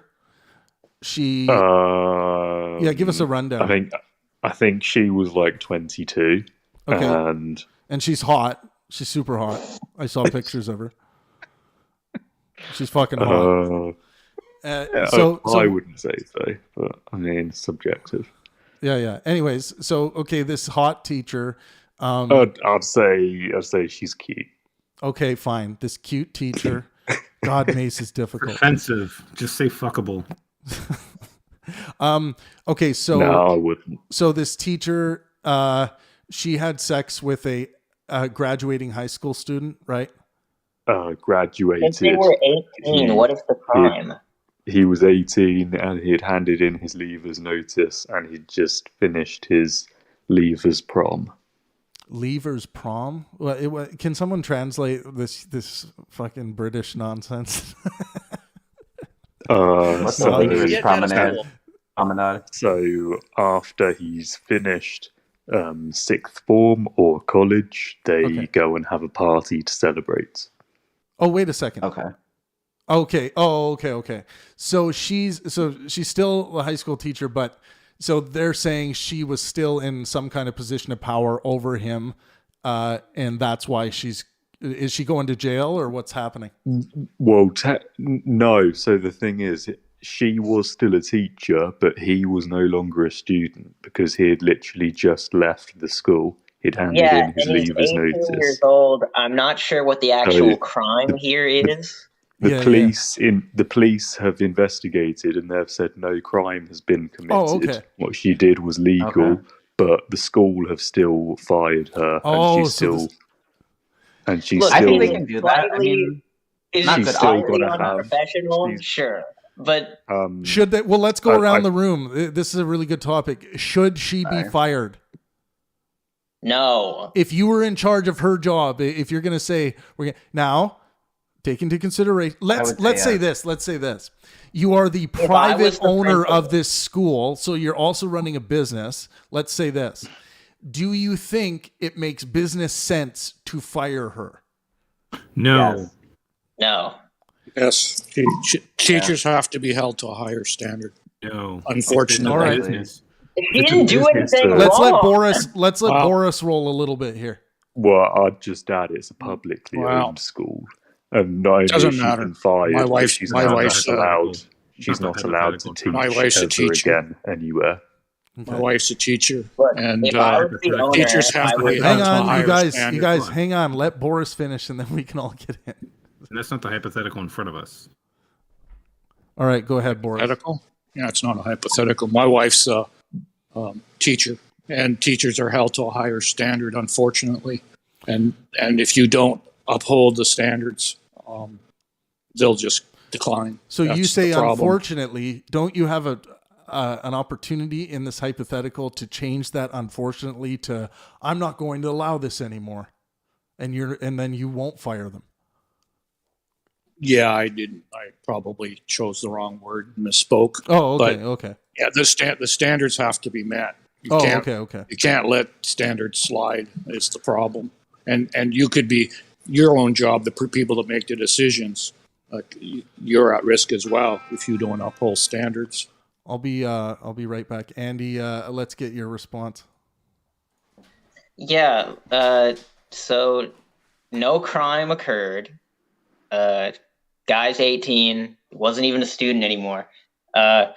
Is it slightly poor form? Like, is it a little unprofessional? I guess so, technically, because he's fresh out of school. But would I fire this woman? Absolutely not. If I was the person in charge, I might sit them down and say, "Come on, you can't be doing that." But no, I would not terminate them or prevent them from continuing to work because they had a consensual relationship with somebody who was not a student and who is a legal adult. Yeah. If I could tail off on that, if it's a private school where I'm the business owner in the hypothetical, and they considered the laws and when the contract they signed in their job and said, the appropriate thing would have been to disclose some sort of relationship. But if they're like, "Hey, I'm perfectly within my ability to do this," I wouldn't fire them. But then I would change the practices, right after that, right, and go, "Well, we got exposed a hole here that we feel is uncomfortable. And yeah, maybe it wasn't the right thing to do, but who are we to say? And you should just change the practices after. And any teachers that you hire, you should be like, a certain amount of years and just be specific. Just like, listen, you can't be dating any kids. Look, any relationships that, past an 18-year-old, right? If they've been enrolled in your class, you could be subject to evaluation if you're dating that person, let's say like 4 years after they graduate, because we don't know if there was a conflict of interest while you guys were inside that classroom. Yeah, if you don't like that this happened, you could just put something in about that, but you can't just invent it as some reaction to it happening and react as though a crime has been committed or a rule has been broken when it doesn't sound like it has. And by the way, if that rule did exist, real quick, if that rule did exist, it's not, that rule is not very cash money. That shouldn't be a rule. It's gonna get in the way of some superior ponage. Yeah, I don't even think not very. If you fire, look, God, whoever is in charge of firing this woman, that's not very cash money of you, man. Enrollment just dropped by 10%. What the hell is going on? Also, why? It went up. Come on. I actually think it's a bad thing that she legally has to wait until he's left the school. Like, if she'd been doing that sort of thing while he was at the school, his grades would have been sky high, man. I'm actually surprised there is a controversy because the joke is always like when something like this happens where it's a young guy, nobody cares, but I guess they do. But I mean, where is this? Is this in America? What so okay, what about if we change up the sexes involved here? Does that change anything for anyone? It shouldn't. It shouldn't. Not particularly. No. What if the teachers were really revolting looking? I tend to feel like when I see. Okay, Travis, that might affect my bias, but would that make it fair? No. Right. It would be wrong of me to feel that way and to have that double standard. Yeah. Well, the student is really ugly. Mm. And not about the ugly thing.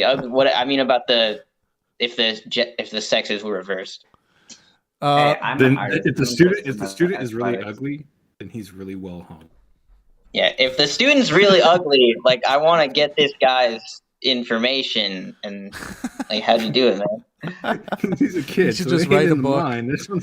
There's something else going on. This is how I got my hot teacher. Right.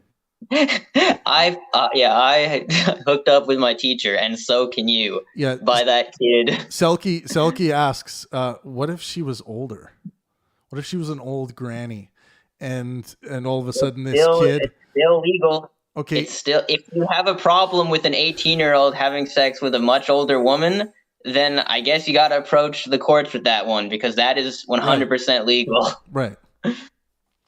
Sounds like an anime. It does. Oh yeah, there was a pretty anime bit in the story. So while she's in the hotel room with him, another one of the students, well, ex-students who was at prom, walks into the hotel room and saw them both on the bed. And she said, technically, I haven't touched him yet. And that's quoted. She said that? I haven't touched him yet. That's more like a sitcom. Yeah. No, I'm 100% on this woman's side right now. Right. I was already on her side, but now I'm even more on her side. That's amazing that she said that. Yeah, Selkie is right, by the way. This is just a sexy story disguised as morality. Like it's disguised as this is bad, but it's really more, hey, this crazy thing happened. Let us tell you about it. Bal Diablo is calling for it to be illegal for infertile people to have sex. Makes Yes, because then they're just Why doing it should for that be pleasure, and illegal? as we all know, that's wrong. Not because sex is only for making kids. So if you can't make No, it's kids, not. you don't That's get like to an have the unfortunate fun side part. effect. If you can't have sex, I honestly It's a think the parasitic, drive to have or if sex you that ask, so many if people you ask feel the is third for wave, pleasure. if not you it. ask I the, think that's a byproduct. if you ask the hardcore third wave feminists, they'll describe it as a parasitic side effect. No, I honestly do think it might be true that the biological drive that a lot of people have towards sex might be just for the pleasure of it, and then having kids is like an add-on that some of them consider a byproduct. I think people in general actually derive a lot of pleasure out of having children and raising them. And Yeah, that's true, but it's like a homosexual, I don't think subconsciously thinks that by having gay sex they will produce a child. You know what I mean? Yeah, no. I'm just saying that the people who, some people Although have a one day- reproduction fetish, right? Like day. here's the other thing. Some people have this fetish where if they know that the other person is sterile or there's no chance that they could get pregnant, like some people are not into people like that, just knowing that about them, which is, there's a fetish for everything. As soon as you say, well, they can pretend. As soon as you say, yeah, but once the person knows, But the point it just doesn't work. It's not a universal drive towards reproduction. There is this little thing called role play. Maybe they've heard. Yeah, of it. there's role play. It's like all of a sudden my ovaries do function properly. Yeah, if the Bale Diablo brings up because I mentioned gay people. If the two gay people are fertile, it's okay. So that's cool. So this is actually a pro-gay position. It's true. It's true. I'm gay. Is there any volunteers? Yeah, there you go. Kapow has put it out there. We should do an episode dating Kapow.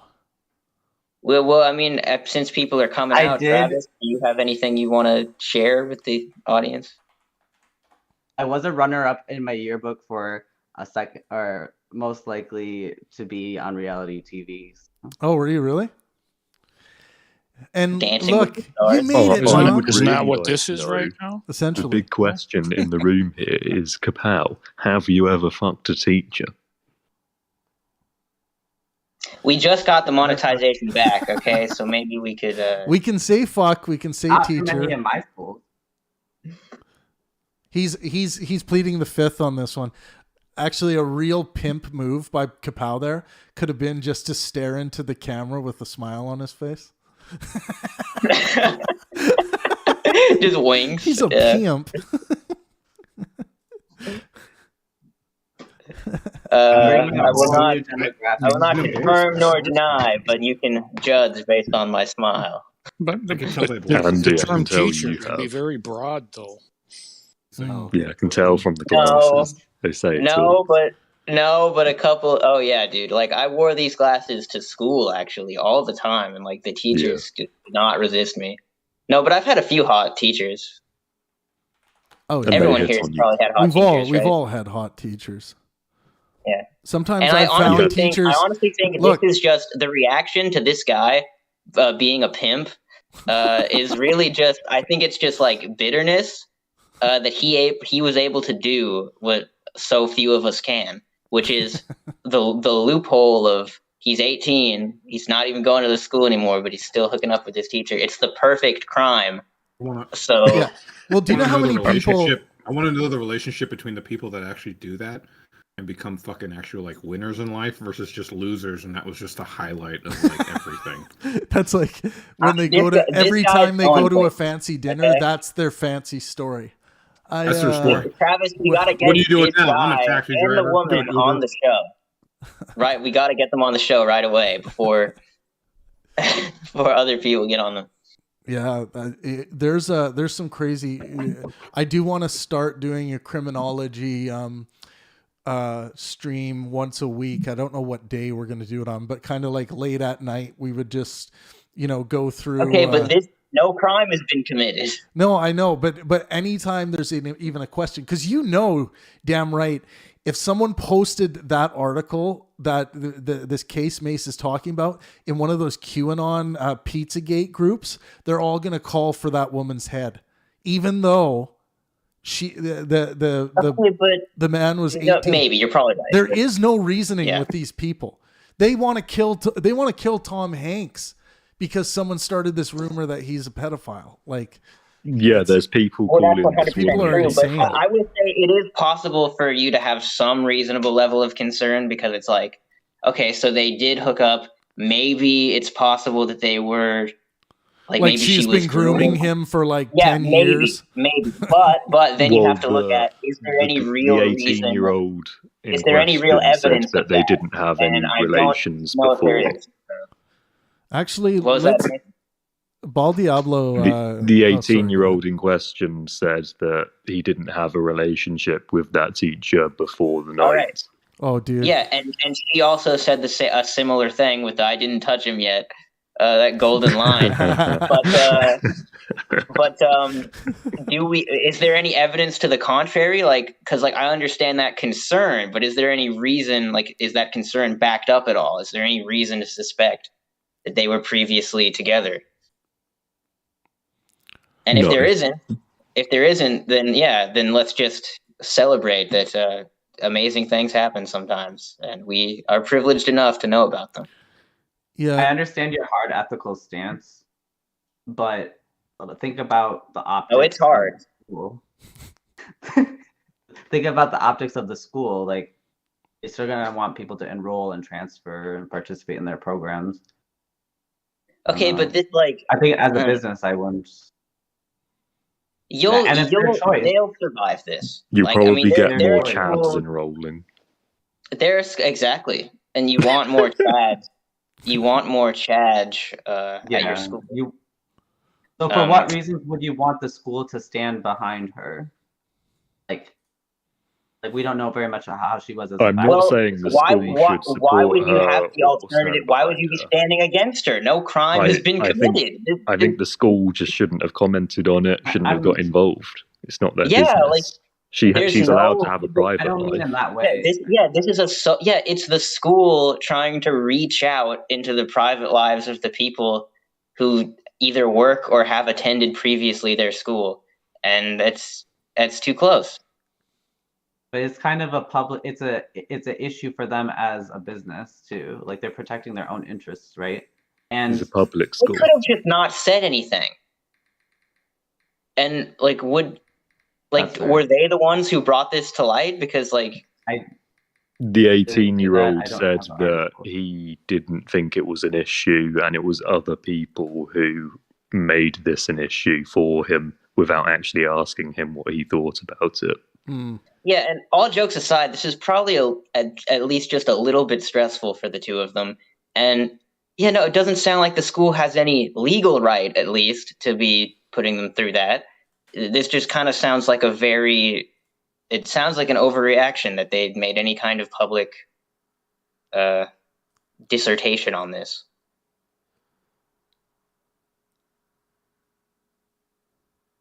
We should be kind and show patience to QAnon people.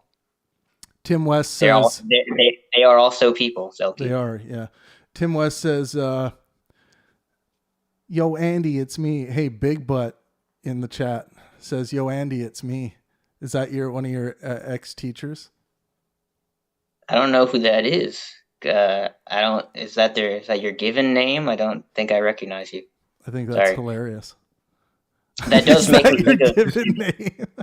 The safety word is Dakota. Big Butt comes out of nowhere. Yo, Andy, it's me. Yeah, that's one of your ex-teachers for sure. They probably don't even know me, and they're just like, did they touch you?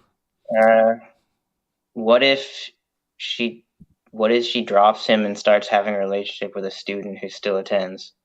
Yeah, then that would be illegal, I would imagine, or against their charter or whatever. Mm. He wasn't attending at the time. What if she does it again? If she does it again in the exact same situation, I'm sorry, but still no rules have been broken. But wait a second. Like Andy, what if she does it 20 times? Then it sounds like she has a big heart. Okay. She can't do it again though. She's That's her had her personal name. count. Gains a few zeros in the process. I can't remember the specifics of it, but basically, she's not allowed to teach in the UK ever again. She's been put on some sort of register or something. Really? She's been Well, fast that's tracked. She's wrong. been fast tracked to the A south. register of what? A sex? She didn't. Did she? No crime was committed, right? That's what It was police either said. she's been put on a register or she's had some sort of qualifications revoked or something along those lines. Is there a registry for people who are really cool? Because that's. I was gonna say, ironically, her services are heavily in demand. Exactly. Oh yeah, I saw a lot of comments under the news article, people saying, "Does she do private tuition?" Does she do private tuition? Oh my Straight god! A's. We're all going to hell. No, well, perhaps, but either way, I think people should chill out about this because it doesn't really sound like anything bad happened. What subject did she teach? Yeah, that's a good question. Physical education. Was it really? Of course it Yeah. was. I could have guessed that. I was about to, yeah. Flexible for sure. Why is it always PE? gym teachers? They're getting all sweaty. They're taking their clothes off at school after their They're- gym class. especially if the school has showers. Like, I honestly think it's that biology. Should, that should not I be mean, allowed. they're by the way. showering with the kids. Like, you know, it's Biological inevitable. urges. I don't think that's allowed. Isn't that if normal? that's happening, there's a different problem. Isn't it normal? Yeah, sure, Travis. Everybody's done that. Yeah. Yeah, no horsing around in here. Stop screwing around. You screw around too much. Naked, Mr. Johnson? Nah, I'm just checking on you, kids. Yeah. Why is Mr. Yeah. Johnson always in the change room giving us a pep talk when we're trying to get changed into our day clothes? I mean, this hammer is just. Yeah, hanging and out. have you that guys was so noticed that annoying. there's like a hole like in Mr. Johnson's office, and then there's that same hole like in the locker room. So like if he wanted, he could look right into the locker. He just gives you a pep talk with like short shorts, and it's just dangling, just keeps on. And the hole is waist height for some reason. Like, does he have to bend over to look through it? Like, what's going on there? Couldn't he just go into the locker room if he needs to talk to us? We had a PE teacher that was the coolest. He wasn't inappropriate at all, but dude was ripped. He was so flexible, it's crazy, and all the girls thought he was. And you wish he got inappropriate, is what you're saying. The girls did. They wouldn't stop checking him out. Yeah, this might be like they're not going to see this because nobody watches the show. But like if the people who are involved in this see this, they might be upset.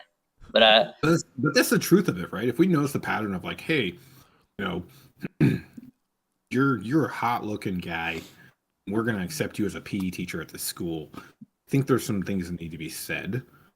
Maybe some different interview processes, and it has nothing to do with profiling or any. But just know that things happen. There's dynamics, and maybe hot teachers and hot PE, like hot people in general, especially when they're in those positions, you need some further psychological evaluations that they're not going to be pushing those things because they're going to be the ones that are constantly approached. They're going to be the ones that are constantly be, talked to, and you're like, hey, can you handle this shit on a day-to-day basis for the next fucking 20 years?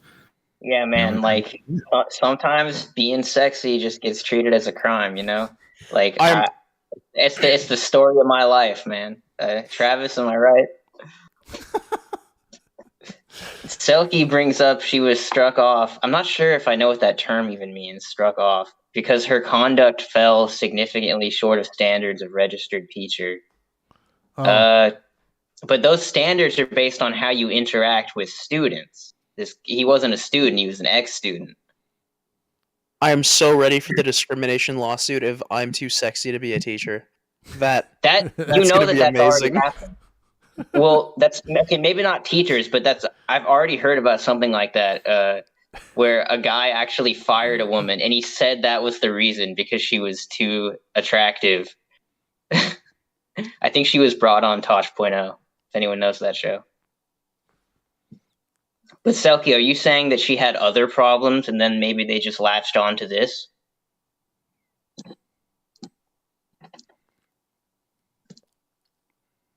Oh, I got a message from my...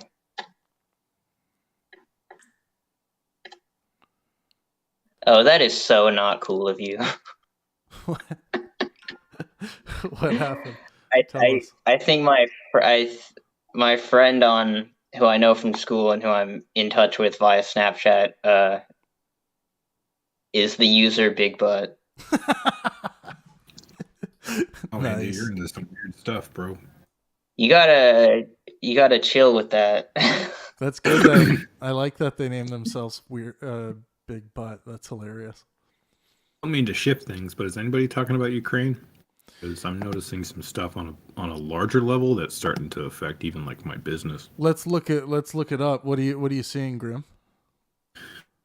Well, I noticed that there's been a lot of troop movement and a lot of stuff in Crimea and Belarus. Like brand new troops just got there, and Russia's saying they're not going to go to war, which you can't trust what they say. But more importantly, I've got connections into the European markets and things like that. And nobody really wants to move and do anything. And when you see money like that at a standstill, and all I read is that Ukraine, and I think that they take this thing more seriously than maybe somebody way over here might, and understandably, but still, it's.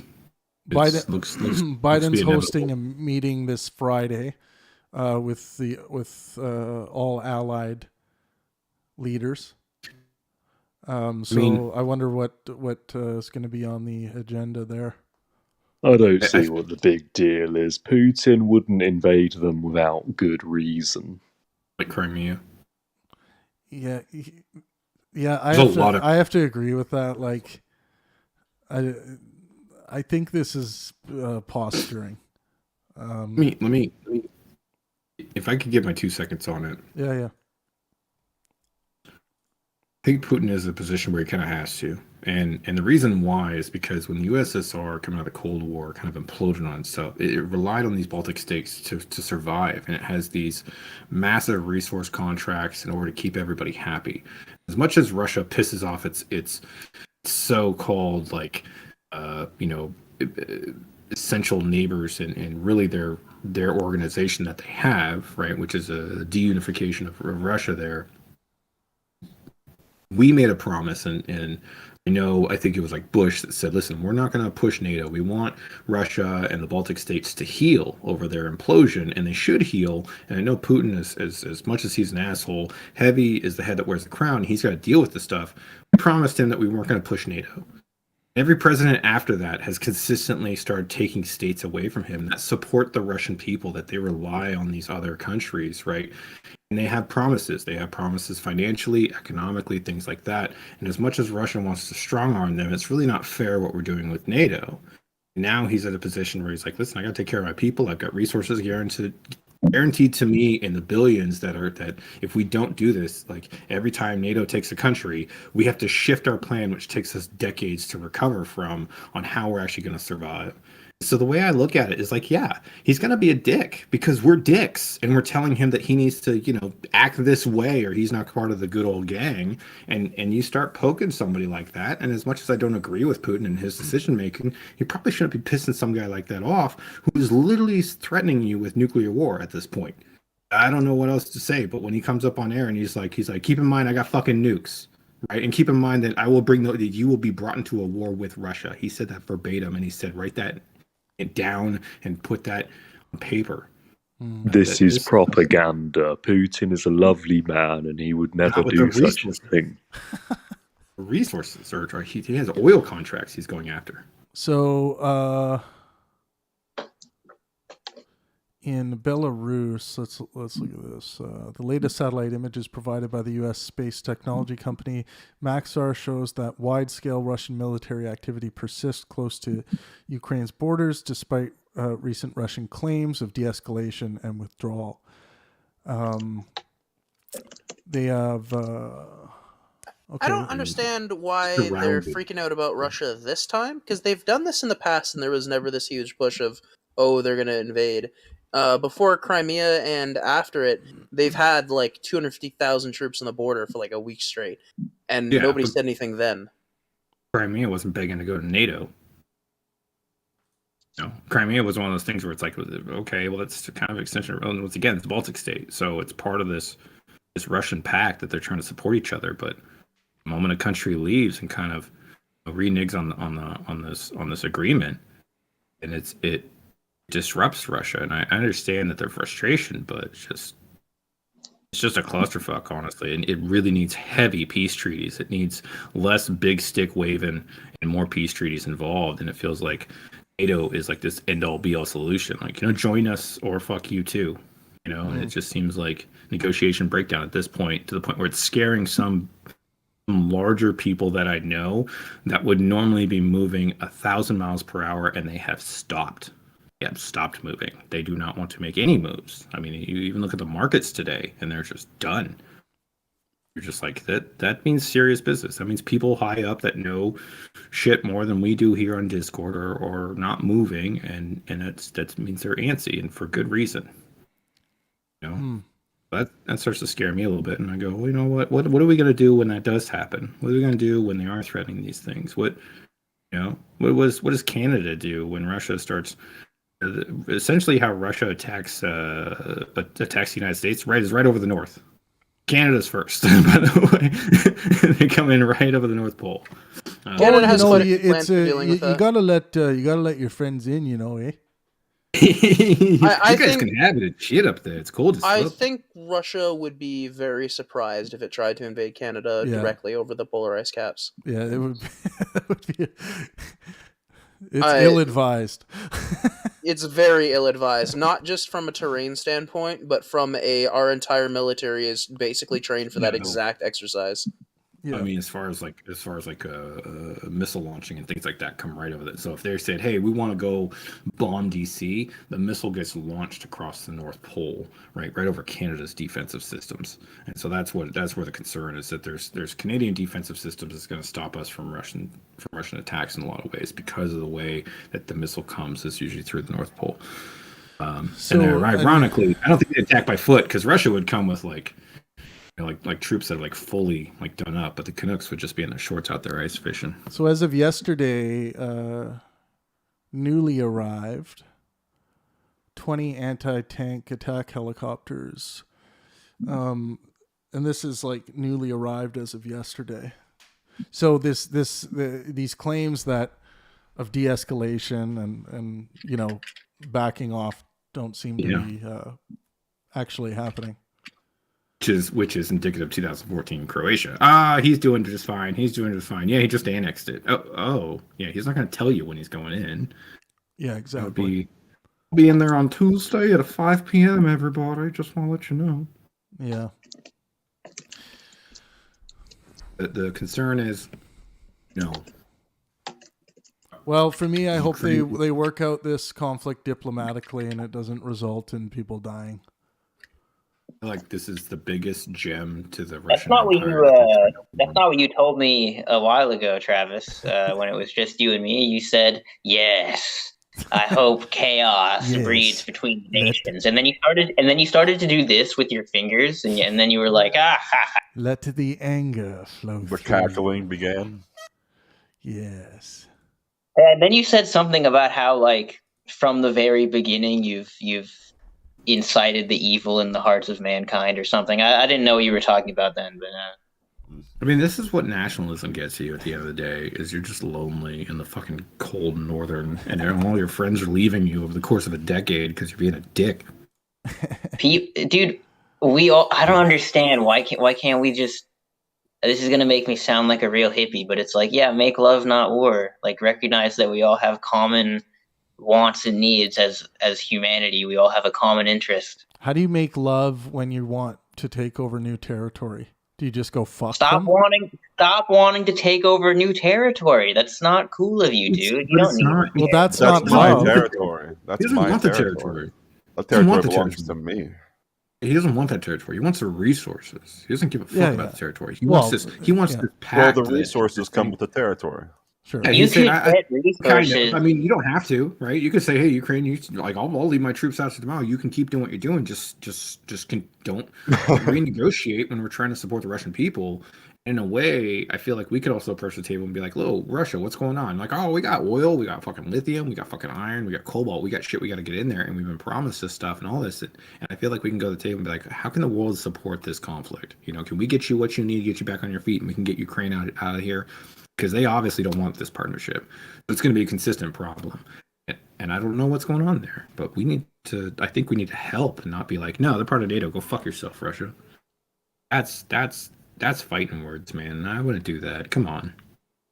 I understand that Russia has been seen as the bad guy globally, and they kind of earned that.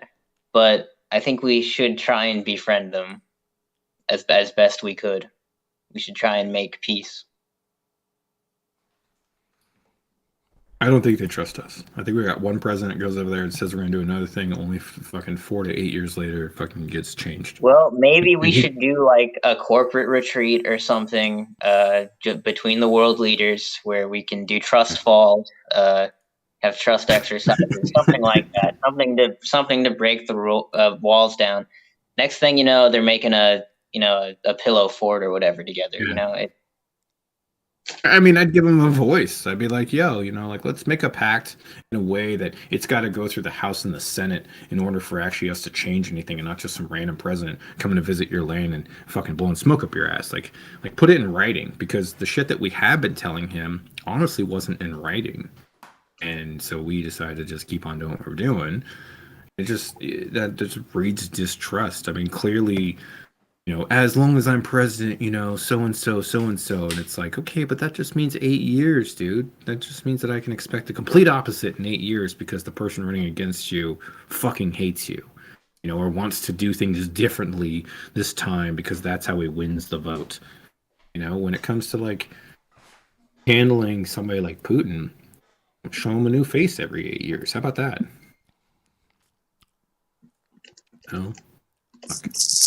Dude, the Russian is run like by the mob, though. Putin's the biggest mob boss. How do you deal with that? We have our own mob bosses, right? So you deal with it like mob bosses. At least you're dealing with a mentality you kind of understand. And I'm sure there's plenty of people that understand Putin's mentality and the fact that he's playing games on the back end. What I'm saying is that provide him somebody that he can trust on a consistent basis and stop giving him president after president after president. Because honestly, if I was in charge of Russia and that was my fucking job and I had all that stress on my shoulders, I'd kind of tell America to go fuck itself at this point. Through how many presidents I've been changing their mind and flip-flopping, I'd want something more concrete. And shame on him for not getting that, but I'd want something more concrete from DC. Absolutely. So you don't believe in term limits? Of course, I believe in term limits, but I also agree in having a common ambassador over there, like being a consistent go-to where he's like the person that is consistently working with Putin, and somebody that has a representative there that can't be, I don't know, just more connection and more support for what he's going through and understanding, because he is going through things and understanding, and I think that'll help out. And the moment you kind of get him to change that, I feel like he can start to be like, okay, finally, I can get Russia back to where it needs to be, and I can get, I don't feel like if I lose a Baltic state, I lose the ability to take care of my people. That's the weight that I see. It's like China holding on to North Korea almost for no fucking reason, just because it needs it there to not give it away to the Western people, in my opinion. Just because they need the resources there. And I don't think fucking even like Kim Jong-un is like even like cool with that. I just think he's like stuck. He's like, well, it just kind of is what it is. Like, can't leave. China's got me, and they pay my bills. And if I go out on my own, I don't think I'll survive. Somebody definitely has to do things on your own. So, what do you think of Putin pulls his people back after freaking everyone out and tells his people, "See, they're the liars. They said I was going to attack, and I've been saying all along I'm not going to attack," and he actually does that. How do you think he'll look in front of his people? Same way he did in Crimea. This is a strategy. Yeah. If you think that he's going to be this, strategic person, that's going to just say, "Oh, I'm attacking on Tuesday at 5 p.m." Well, then you're a fool. He's going to say, "I'm backing out my troops," and then he's going to attack, and he's going to go back to those people like, "Yeah, fuck yeah, I'm not going to tell them my strategy. I'm telling them back off, but really, I'm coming in." I actually think after he's invaded, he's going to say, "I didn't invade." Oh yeah, my troops are going in. Is what is. Well, that's just how it is. It's just And yeah, if he says he didn't invade, then as far as I'm concerned, he never invaded. How can you invade your own people? How can that happen? Exactly. That's what the Chinese are saying about Taiwan, right? Exactly. It's the Khmer Rouge. Yeah, Khmer Rouge. Where it's like the same thing, and that's understandable. I totally get it, but we shouldn't be in a position where we should be getting involved. We should be in a position where we should be supporting any type of peaceful negotiations here, and just say we are simply here for peaceful negotiations. Do you have any type of understanding on what that looks like? And then you can go to the other side and go, do you have any understanding what that looks like? Cool, we can start working on this stuff. And it happens all the time. It's not anything rare. You just see a lot of stupidity right now, I think, in the middle of this shit. I disagree. I think we should bring him in, put him through court, and then have him sentenced to some prison time. Putin? Yeah. Why?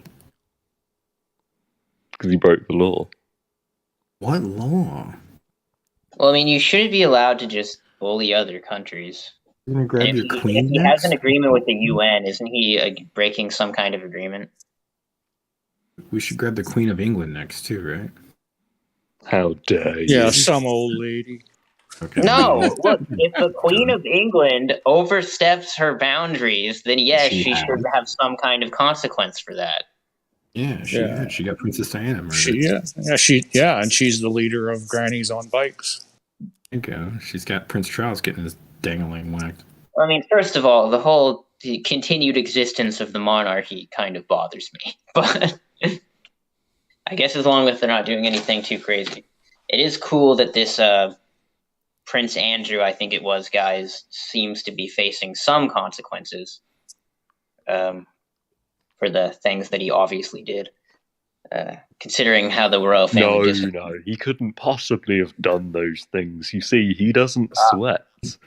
No, that's true. That's true. He didn't sweat, which is weird, because there are pictures of him sweating, so I guess that was just a freak incident or whatever, but yeah, usually he doesn't sweat. So that's, no, you see, the pictures of the sweating man couldn't have been him because he doesn't sweat. Oh, it's a lookalike. It's a celebrity lookalike. That's true. Yeah. Maybe it's Photoshop. You never heard of Photoshop? Never heard of Photoshop.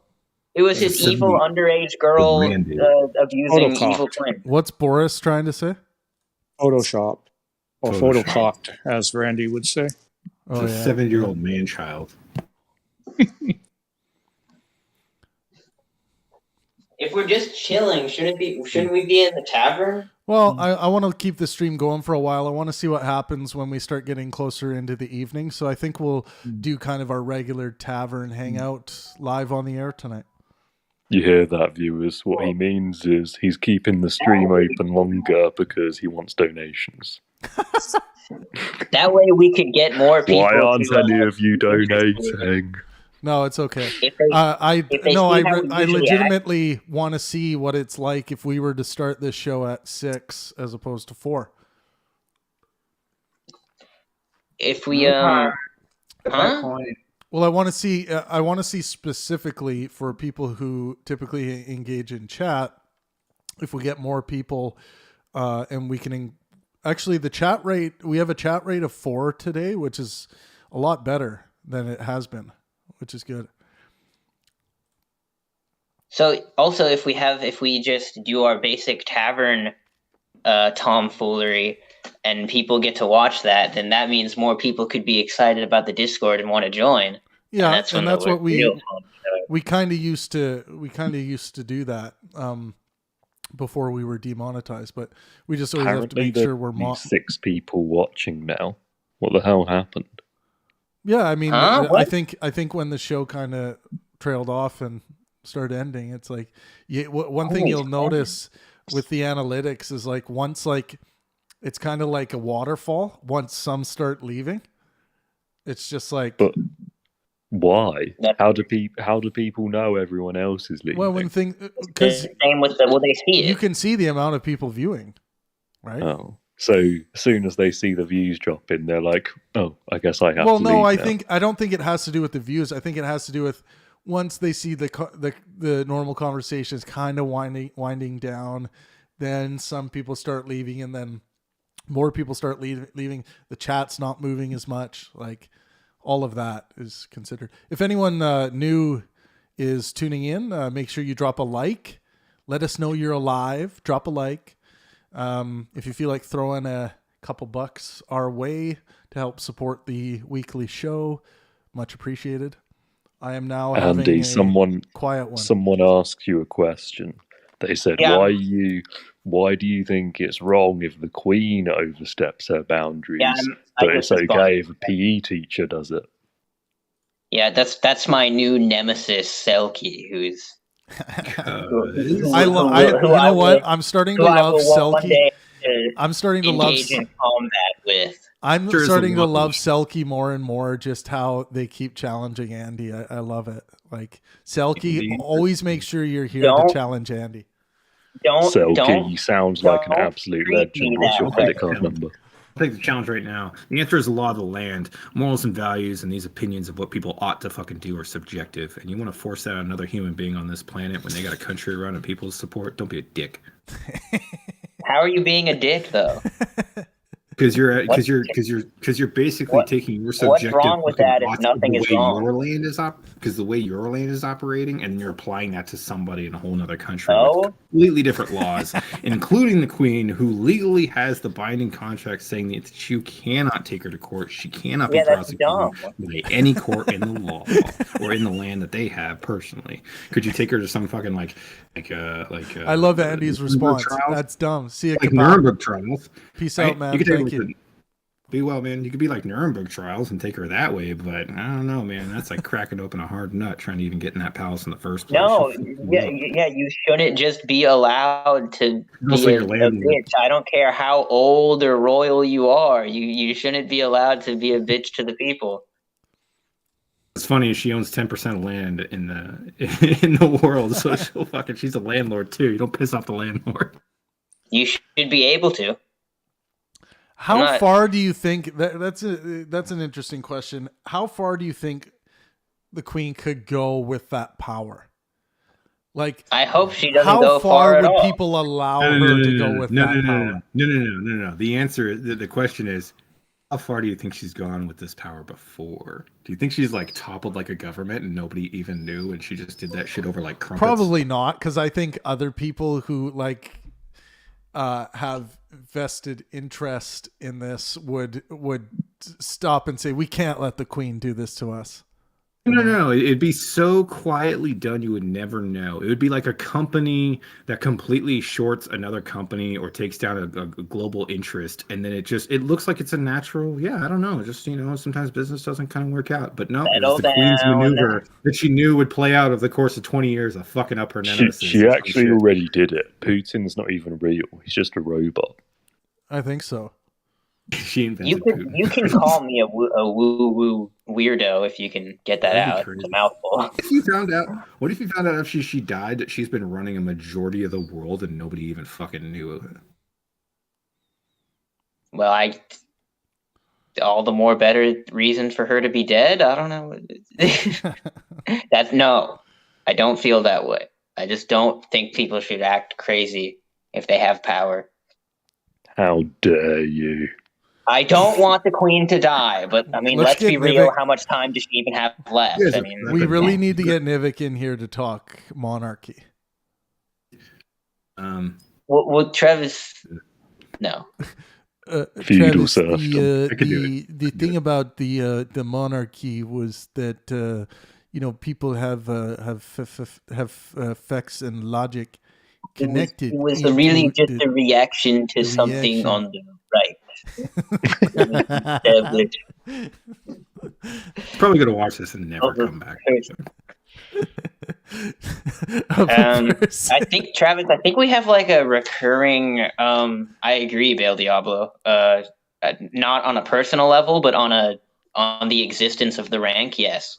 Dude, look at the Russian bot that as soon as we started talking about Ukraine, just drops a dot today. What is that? That's what I was going to say. I think we actually have bona fide Russian bot or bots in the Guys, we chat. have a Russian bot. Let's try to speak to it. Everyone say something in the chat like that might get it to respond. Beep boop. Silky, if you were, I'm okay with that. It's accurate, okay? Like Ukraine, Russian conspiracy. You can if you feel like it. Ukraine, nuclear bomb, and obviously beep, invasion. Boop, bop, invasion. Yeah. Invasion 0100011101. Ukraine good, Russia bad. See what happens. Ukraine good. Vodka.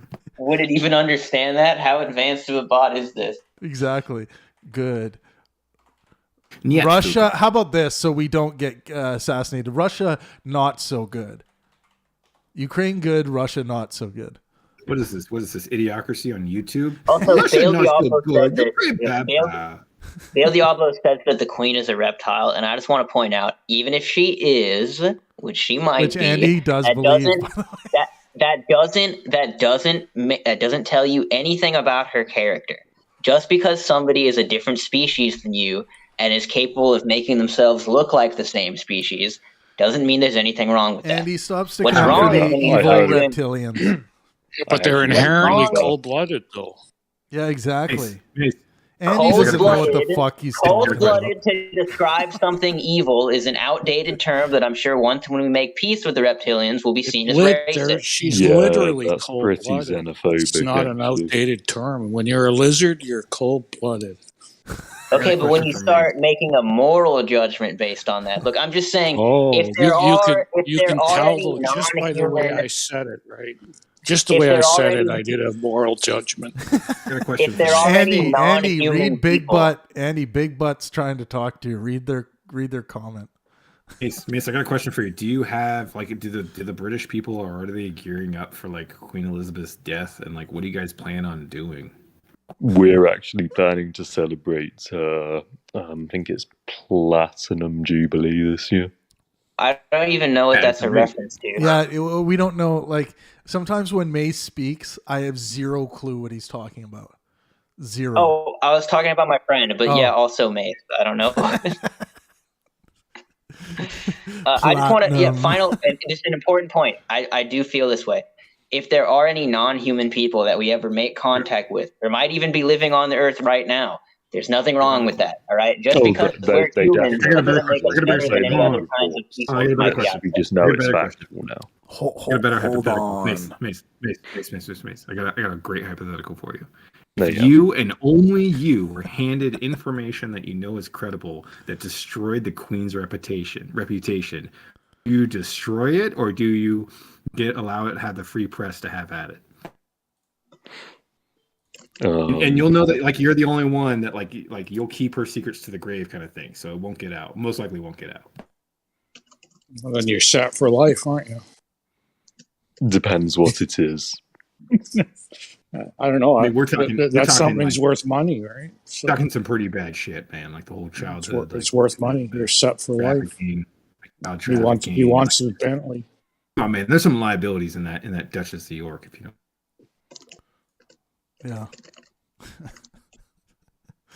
I think the British Empire has some fucking liabilities in it that should probably be answered for right there. Travis, have you?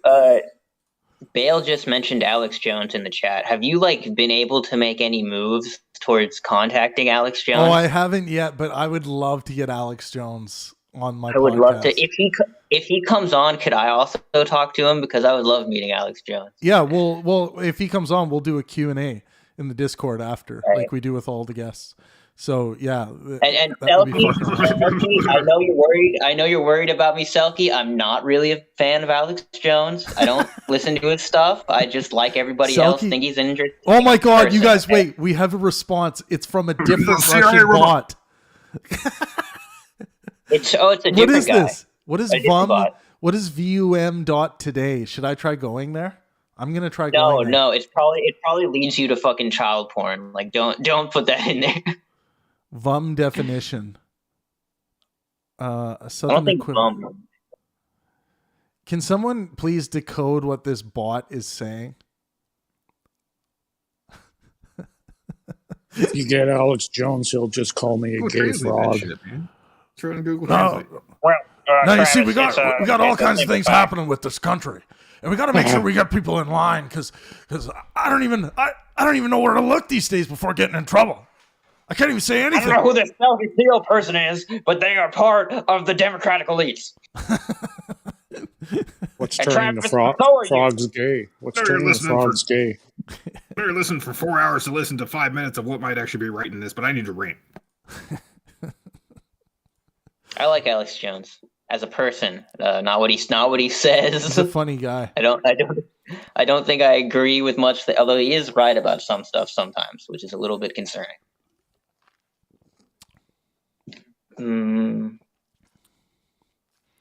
I saw You met Ron Paul on Jaw. You don't believe in Jaw. You're an Okay, what the fuck? Atheist. So now our audience is coming back. Is someone fucking with It's us? porn. According to Selkie Seal, it's porn. I think that's in reference to I think it's in reference to the VUM thing. Oh, okay. Or maybe it's talking about, I don't know, the book she recommended. Prawn. They recommended. I don't know. Prawn. We got, oh, wow, we're back up to 76. I wonder, yeah, I don't know. Maybe it's at bum.com and it was a misspell. Yeah. I mean, do bots know how to misspell things? According to Selkie, Alex Jones is a BAM pot. I don't know what that is. I don't know. A Bampit? A Bampo? Bampit. Selkie, describe to me what that is.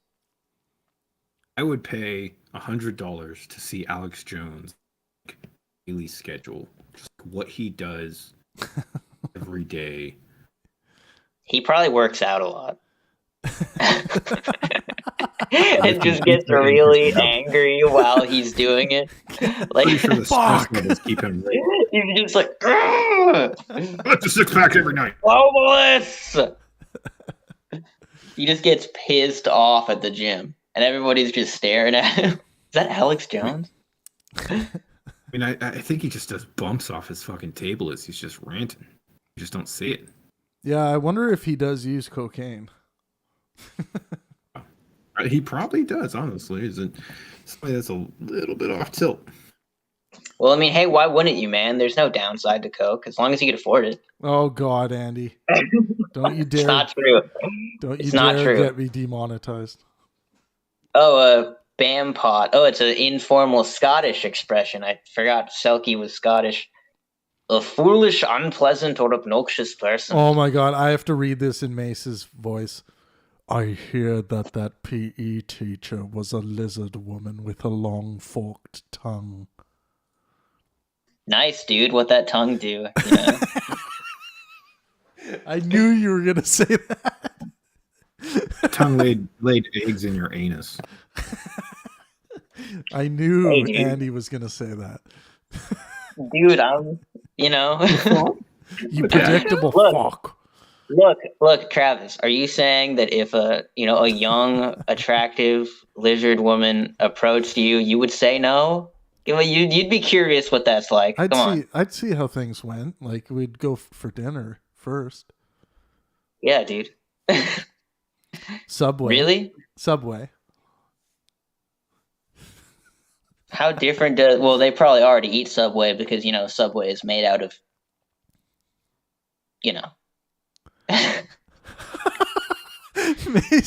Mace says technically, I haven't licked it yet. Oh, we're already back up to 237. I don't know what's going on. I'm actually sitting here watching it, so I can see what you guys don't get to see. Here, I'll share this. I'll share my screen with you guys. You want to do that? Here, I'll share. Yeah, Selkie, if you got a problem with my hormones, okay, you and I could meet up and we could work that out, okay? So this is what I get to see, just so you guys can see on YouTube. I don't think I'm sharing anything that's like. It's a link, but yeah. No, I just this is what I see, and it's telling me, okay, we've had 9,333 playbacks. Average watch time is that 2 minutes and 22 seconds. Ooh, that's boring. Yeah, that's 180. What kind of nerd stuff is this? Oh, I don't know. This is just what I see. I don't know much about this, so that's the analytics that you need to know to make money off of YouTube. Yeah, pretty much. That's what that is. 2 minutes is too short. Well, people are only watching it and they're just going away. They don't care. That's a horrible number.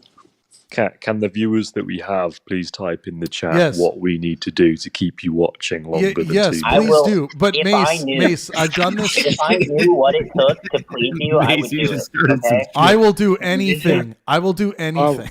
I was wondering about. I will do unforgivable things to have you comment right now. Just tell me what you guys want me to do. I was wondering about Andy's moaning horrors. What? I was wondering about that. You were talking about hormones earlier. First of all, that wasn't me. That was Selkie who brought that up. Because I think they have a little bit of a crush on me. I'll believe you. Okay, everyone. If my friend says we need to talk about weed. No, but here's the thing. I've heard from a lot of people I know who watch the show. They don't want to give their email to YouTube. Like they don't want to go through the process of signing into YouTube and then it knows my tendencies and so it can advertise towards me. It knows that I watch child porn. Andy, I swear I'm going to fucking knock you, man. We can edit that out.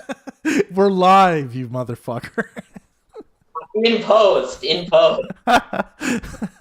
Did you just recently get monetized again? I did, and if Andy fucks that up, no. Okay, but let's be real. Dude, I have to say, I'm really liking the addition of Boris and Grimm on this show. I just have to say Let me stabilize. I love Boris. Let me stabilize out the monetization. I believe President Biden and Kamala Harris are the greatest leaders of our time. Yada yada yada. Blah blah. Google rocks. And I just want to say that I'm against racism and sexism and homophobia. This is Only Andy's. If we can take this is the people Andy's that are Justin Trudeau and make them above the other people. I believe in that type of equality. I just want to say that murder is wrong, and so is rape and theft. It's pretty funny when you take your glasses off. You look so genuine. That's why you wear them, I guess. You just have an experience. Show me. Look like you're always getting ready to burst into tears. No. You stuck on teacher, etc. I think you know what I think. I think that there is someone, and I'm gonna say this live on the air.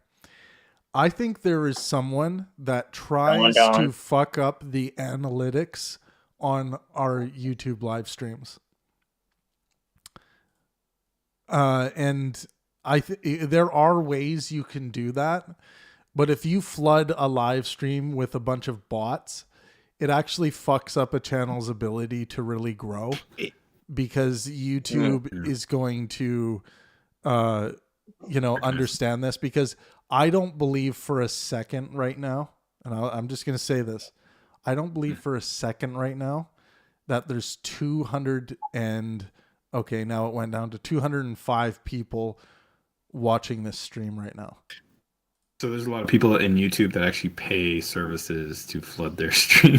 Yeah, but why would you ever do that? Because YouTube, that would be the most retarded thing you could do to your stream, because YouTube understands when it's bots. Viewing. They have ways of figuring that out so that they're not paying for fake advertising. It's a war, though, because the advertisers that offer that kind of service are still fighting it. So they find ways around it. It's a consistent problem, for sure.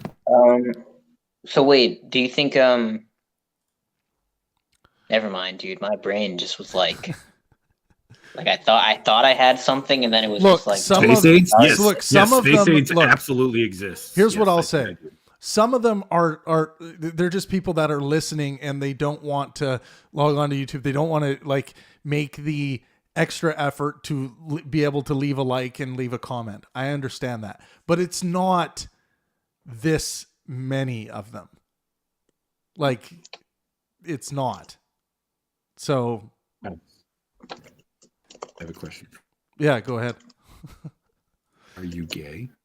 Am I gay? No. Are you gay? Andy, are you gay? But does that mean that you will never, ever, ever, ever see male genitalia that you would actually be attracted? I'm almost certain. I'm almost certain that I will never see male genitalia and be sexually attracted to it. I'm only almost certain of that. That's all I can be. He's only almost certain. There's still hope. Almost straight. You're almost straight. Just keep that in mind. Just proved it. We are all almost straight. Yes. Heterosexuality doesn't exist, except me. I'm the only one. Everyone's gay but me. We've had a comment from someone saying they think the show is too rambly and we need an agenda. No one said that. Who said that? I will find them. Did you make that up? No, someone said that after I asked what do we need to do to keep you listening for longer. That was Tim West. Well, we had an agenda. We talked about the stuff we were going to talk about, and now we're in the post show. Oh, okay. Yeah, no. You guys, we should listen to that feedback. Andy, one thing I think we're going to do, and we'll just talk about this while we're on the air. I think these science updates are a little bit slow. What we'll do is actually go to like... We'll actually go to like what the really emotional pieces are that people are sharing like on Twitter, and we'll try to reason with that. I think we'll try that next time. Yeah, Tim. Nah, fuck that. You need to start with monkey news, mate. I'm really afraid of what you mean by that. I'm afraid of what you mean by that, and I don't want to even go into anything that has to do with monkey. Yeah, we're not. Let's move on. So what do you mean by emotional pieces on Twitter? Like people No, I mean like the stuff that's trending on Twitter, because usually it'll be just sometimes the dumbest shit you could ever imagine. Like it's like, oh, Justin Trudeau's trending because he got into some argument with some woman who happens to be Jewish, because Justin Trudeau said something about if you are on the trucker's side, you support Nazism or something. Okay, so Big Butt says science updates are the best. Okay, as long as they're quick, Andy, here's a note from me to you. And we'll do this, and again, we're just doing these notes live on the air. We got to make them quick. We got to make them like lightning quick, and get to the base, not the whole article, but get to like the basics of what's being said. So if you were like, oh, we've just made a discovery that over in this area we might have found some extra life on planets, but we don't know. Here's the problem with that, Trav. Okay. It's like I'll try and go through it quickly. I'll be like, yeah, so this happened, and then you'll be over there like, but like how do you, like, what do you mean? And then I'll be like, yeah, let's do. Okay, so I'm the problem. Well, fuck me then, right? No, that sounds more fun. Give us just a really brief. So, in other news, we've discovered potential life on another planet in another galaxy, and then Travis could be like, "Yeah, but what planet? What galaxy?" You can ask him questions. Andy, what we need from you right now is just to say, "Yes, sir." What's really going on in reality? Have they demonstrated their skepticism? Because, what? Dude, the fact that this is where your impression of me is at is sad. I expect you to really improve on this. By the way, if you're coming in right It's now, not my fault your voice is boring. we're at the late stages of our daily show. I'm just letting it run late tonight because I want to see like what it does to our viewership, less our viewership, but the amount of people who are engaging in the chat. Because I don't trust, like I was saying before, I don't trust the viewership. And now that I'm seeing some Russian bots drop messages like, what did they say again? Bum or something. Something bum. Not to be confused with Big Butt. I think Big Butt's a real person. You have got to change your name, okay? I hate that. I hate it. But we do have a chat rate of 4 today, which is pretty good for our live streams.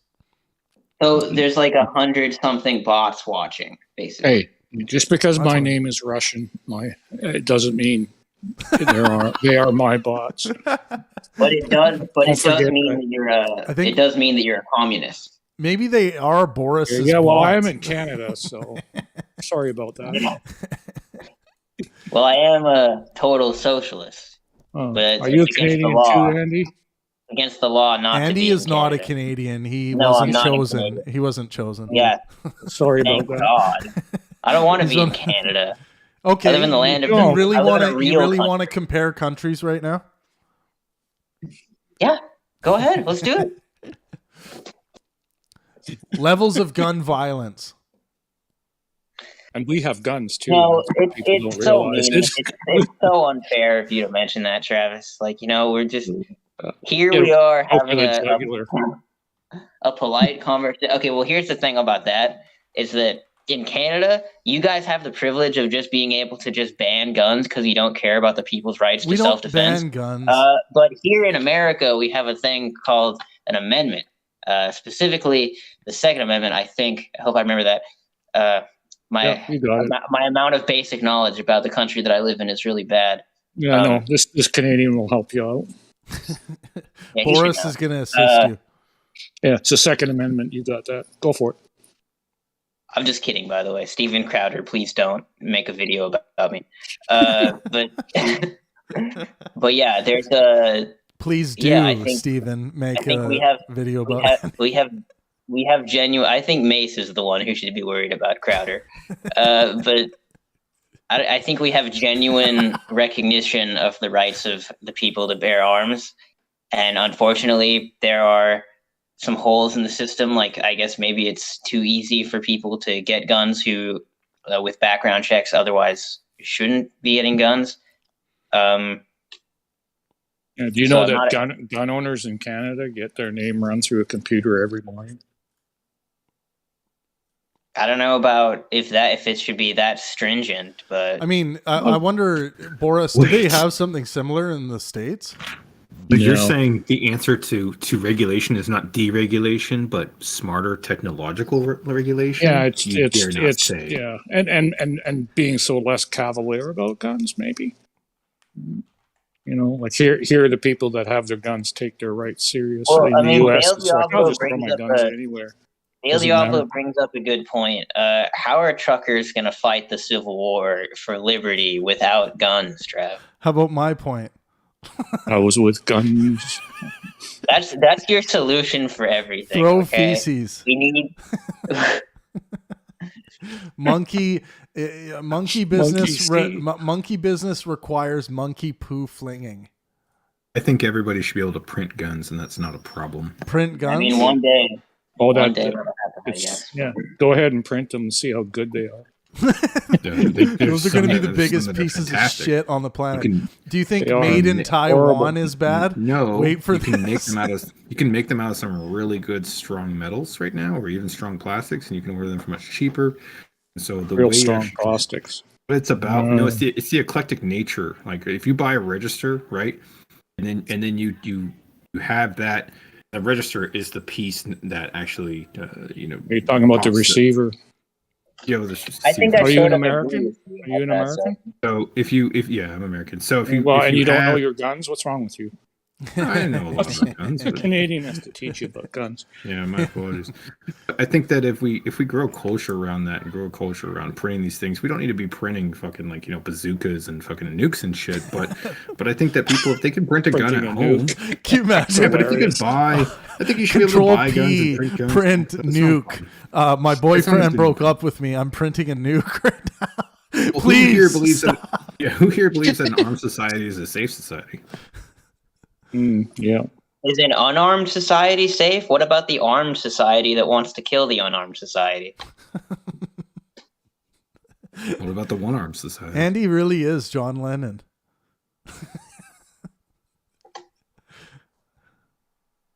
Hold on, I gotta Joan. reply to my. Andy my can't nemesis. talk and reply to his nemesis at the same time. No, they have a good point about this. So he said the concept of freedom has entrapped Americans. I'm not sure what they're using that to say, but I think I do agree with the statement by itself, because I think there are people who take this idea of freedom way too seriously, or like they try to apply it broadly as like an absolute good, when I don't think it is an absolute good. I think there are some things that you are not free to do, and that's a good thing. Your freedom stops at my nose. Yeah, exactly. I mean, and if you could potentially say, well, then it's not freedom anymore, so it doesn't count. Okay, you guys, but- everyone who's here, we're gonna test something out. Okay, everyone who's in the voice chat right now, get on YouTube. I want us to just spam the fucking chat, just to skyrocket the chat rate up, and see if more people are brought to the stream. You want me to actually do some work? Okay. Oh, you're giving me homework now? Yeah, just keep spamming. Okay. I heard some great quotes from PJ O'Rourke today about Let's go. Like, it was kind of neat. So he said this. He said the Democrats are the party that says government will make you smarter, taller, richer, and remove the crabgrass on your lawn. The Republicans are the party that says government doesn't work, and then they get elected and prove it. Mace, stop saying cock. It slows me down. I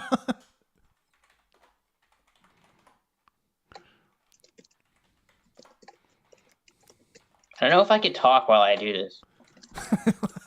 Everyone's typing BLM. Paul Diablo That's with the actually black. a good strategy. You're gonna get demonetized again. Don't say that acronym. But I say love. Andy, stop singing and start typing. Okay, our chat rate's at 8. Keep going. It just doubled.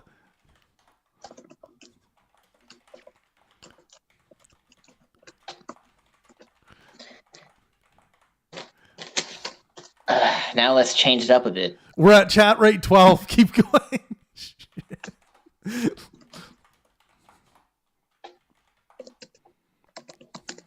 His name was Andrew Paulson. Oh my god, that is the best drop ever. I don't get it. It's from Fight Club. Well, the first rule about Fight Club is not to talk about Fight Club. So Look if at you that. make Okay, references, we're up to a chat rate of 24. That was hypocritical. So now let's see if we've attracted anyone. Is there anyone new in the chat? Say hello. If you're new and you just showed up, say hello. Dale, I don't know if I can remember the rest of that. You guys being YouTube whores right now. We are for our own stream. Part of entertaining is basically removing all dignity for the sake of the approval For of the fun. audience. For fun. Okay, we're at a chat rate of 32, by the way. I don't know what that means. All right, actually, if I go to this question mark, the chat rate of the stream at the most recently available time. Okay, that doesn't tell me.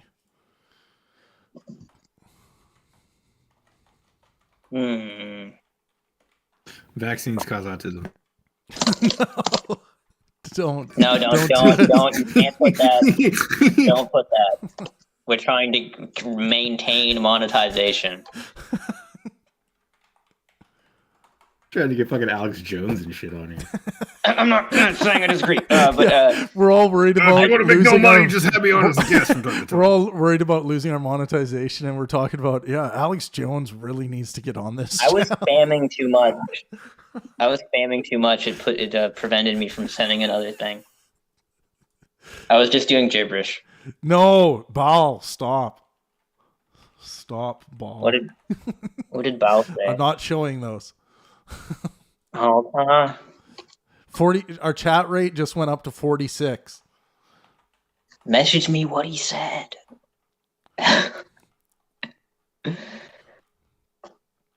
Or let's just type the names of famous people. Let's see if that does it. Who's famous? Oh, there's the greatest rock star of all time, Patti Smith. I'm famous, but I don't give away my real name. Let's do with the guys people like. Barack Obama. The Rock. Big Butt says wants some chicken. My real name. Well done. You just guessed my real name. First name the, last name Rock. Annie Lennox. Yeah, keep.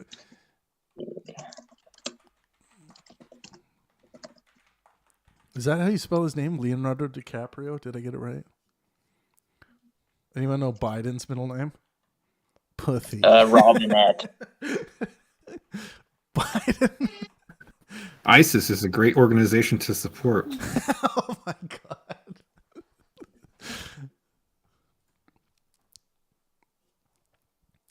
Megan Fox. Albert I agree with Einstein. Xi Jinping. Oh wait, no, that'll get us actually monetized. I agree with everything Barack Obama Racism is has ever bad. said. Sexism is bad. Homophobia is bad. Yeah, exactly. Spam that. Gender inequality it is bad. I couldn't spell that. Fucking right, Stephen Hawking. Christopher Equality Hitchens. of outcome is a good thing. I personally like social interesting. Marxism. Interesting. Andy, you put gender inequality is bad. It blocked it, and it's making me approve it. Wow. I also said I personally like social Marxism. Did it prevent that? I think that gives him more money. Yeah, they just donated $1 million to all the bots start all the bots start talking, and the advertising No, just Travis, goes through don't. the You can't do that. That's your monetization is mysteriously gonna go away if you put that. It's the Russian bots telling you to turn in your guns. 4028. Oh yeah, there you go. It's the old Steve Bannon play. Trump is butt. Yes, Trump is bad. No, he's not bad. He's butt. Trump for authoritative dictator 2020. Trump has a at big Donald Trump. Here we go. Is my dad. Donald Trump. Trump has a at big butt. I tagged your friend Big Butt. Trico. Donald Trump. Diphalia. Look that up. It's interesting. I don't see the problem with white supremacy. No. Don't. We really need to edit these whispers coming from Grim. Sorry.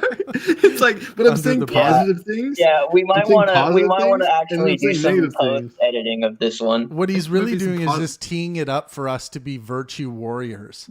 We could come in and say, it is "No, wrong. you were You evil said for that. saying so." How dare you? Let's put that. Trump has How myocarditis. Dare you? To promote the equalization of women. Brandy glove. I think the Palestinians are right. Yeah, Israel is not. No. Actually, that would also not help. Right. You It can't say might anything win about us some Israel. lessons. You can't say anything about Taiwan. You can't say anything about fucking what else? Let's see. Joe Is there any other countries Biden you can't mention? is That's apparently you just not can't. creepy at all and is entirely competent. Travis can't mention anything about truckers, otherwise his personal bank Kamala account's going to be Harris taken out. is a Exactly. girl boss.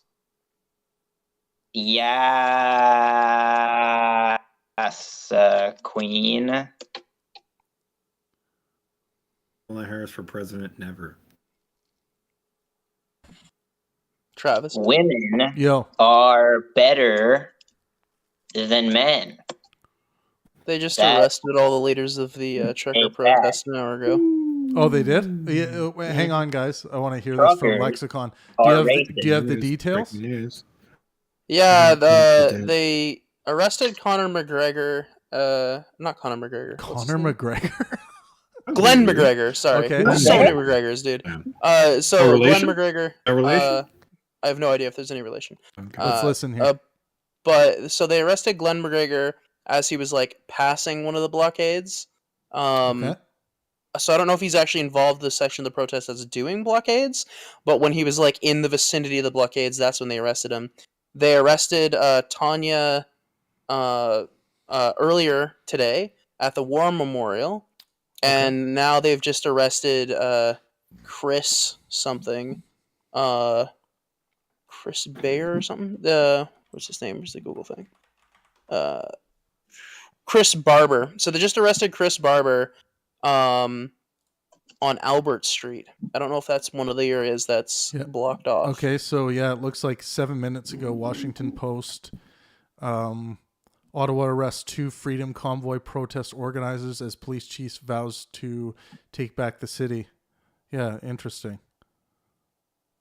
Ottawa, here, I'll read the, thanks for the update, Lexicon. Ottawa, police began arresting organizers of the self-styled, quote, Freedom Convoy demonstrations Thursday night, which is tonight, according to a spokesperson for one group involved in arranging the protests, hours after law enforcement pledged to bring, and they have a spelling mistake at the Washington Post, to bring an imminent end to the demonstrations that have paralyzed Canada's capital for weeks. The arrest of Tamara Litch and Chris Barber were confirmed by Dagny Pollock, a spokeswoman for Freedom Convoy 2022, one of the main groups organizing the demonstrations. I'm actually going to dump this into my family chat. So this is cool. It shows that Canada is a fascist government.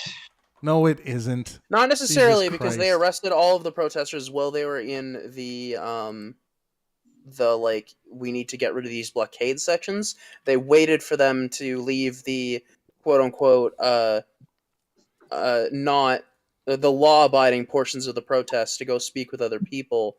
And that's when they were arrested. Tanya was at the War Memorial. I think she was giving a speech.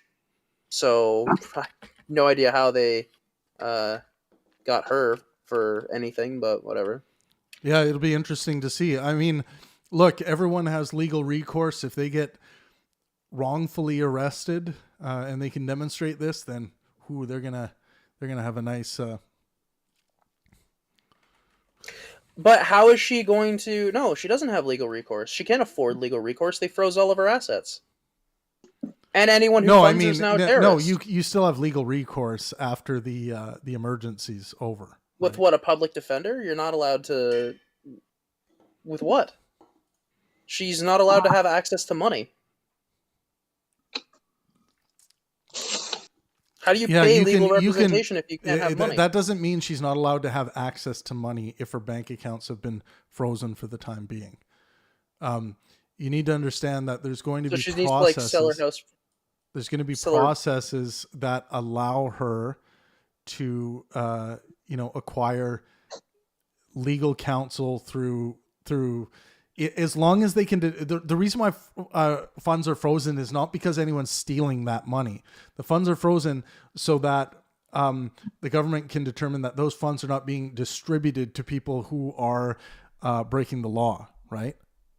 Sure, that still doesn't stop. If the funds are frozen, you can't retrieve them from the bank. You can't pay a lawyer. You can't go to a lawyer and say, I'm going to pay you after the fact. All of my money is frozen. They're not going to take your case. This has been a fear tactic that's used by any government who wants this exact result. You can't have legal representation. Lexicon. Their bank account is going to be unfrozen. Yes, but not any before legal proceeds take place. She needs legal representation now. So before we jump to any conclusions, like, do you think that if she needs access to her funds, the money that she owes or that she owns, in order to defend herself legally, is it your belief that the government will not let her have access to that money? Historically, that has happened in Canada. In what case? 86. Those individuals who were being supported, they had their funds frozen, and they had to have legal. They halfway through the court proceedings, they got rid of their provided for by the Canadian government legal representation. Okay.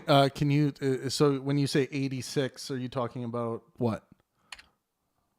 It was the riots. These guys were actual terrorists. I don't really care for them. Terrorist attack Canada.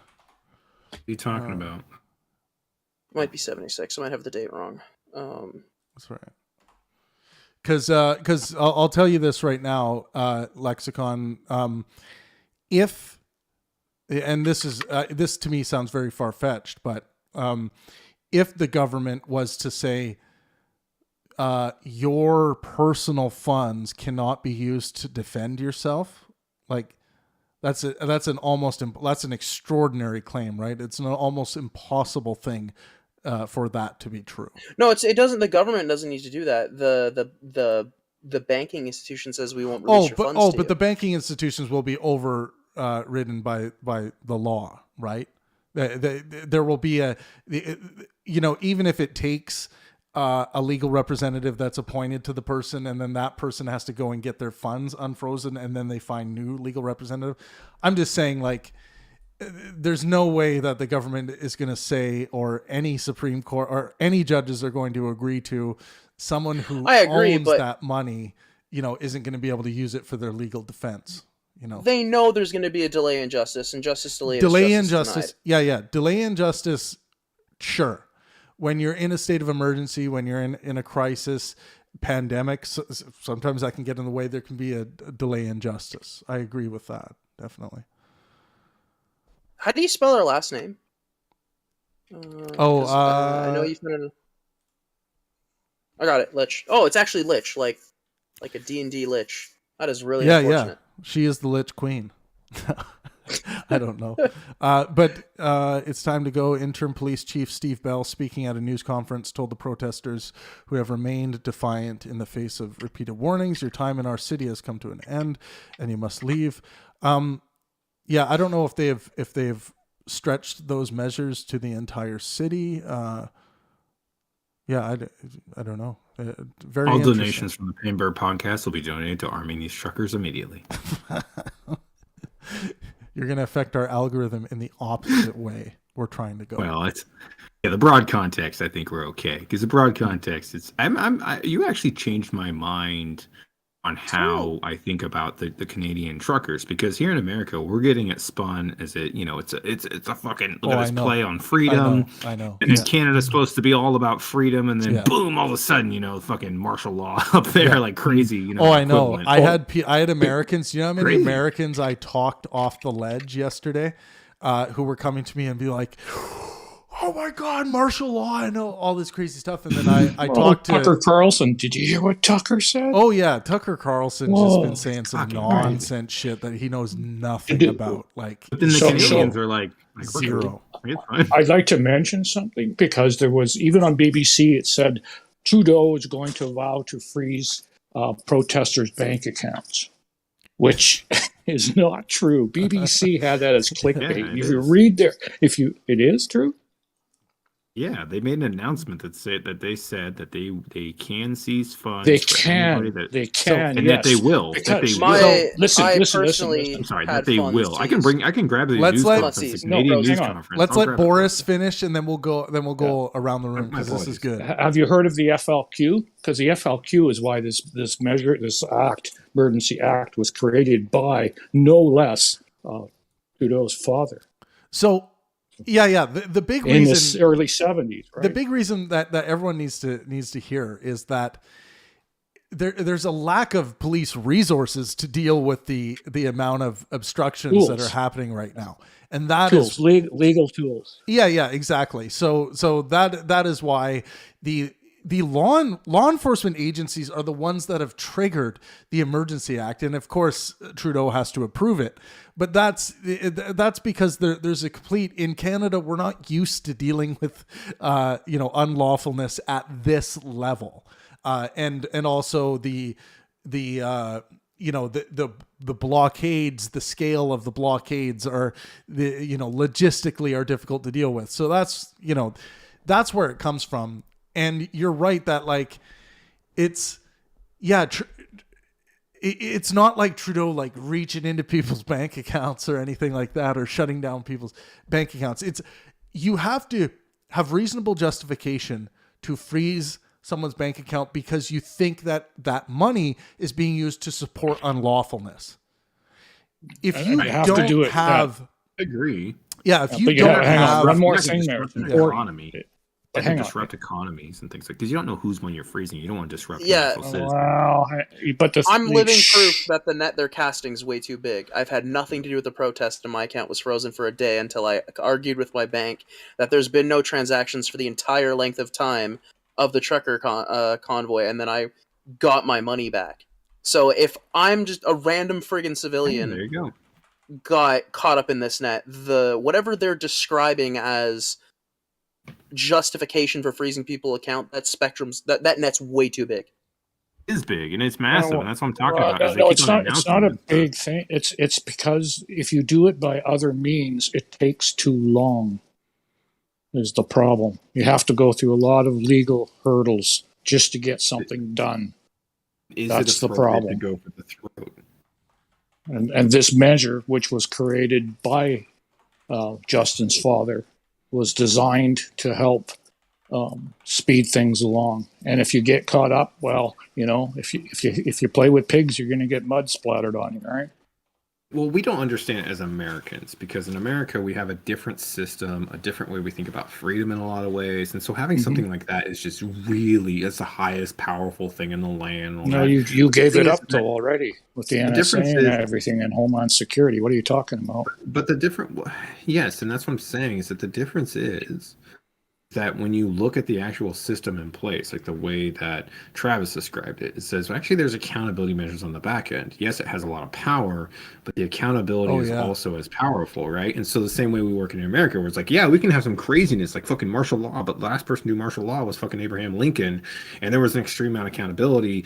But we also know that, there's this time, like what I asked Travis, which was, is there no other measure for this little fucking protest when you actually look at the grand scale of like Canada, right? Was there no other measure, right, to actually break this shit up, and no other system or anything else they could have done to do it? Or was it simply, hey, these guys are financially affecting us, and so we're not going to let this continue? There was no other measure. We have strict laws here, which is why we didn't have the housing crash like you guys had, because even our banking systems has specific laws on what can be done. We didn't suffer from your guys' 2008, 2009 crash. No offense, but my state has more people than your whole country. Well, I know that, but we have a lot of moose too. So, I'm the fifth yeah. largest economy. If we're talking about simply animals, which human beings are animals, okay?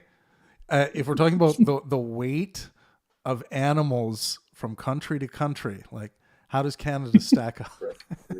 Yeah, right. Well, the point is that we can't really compare that, because it's like people that say like China should do this. I'm like, they got a fucking billion people. I don't think they should do anything like any other country other than maybe India, because they have a billion. You want them to keep fucking making people. your shit though.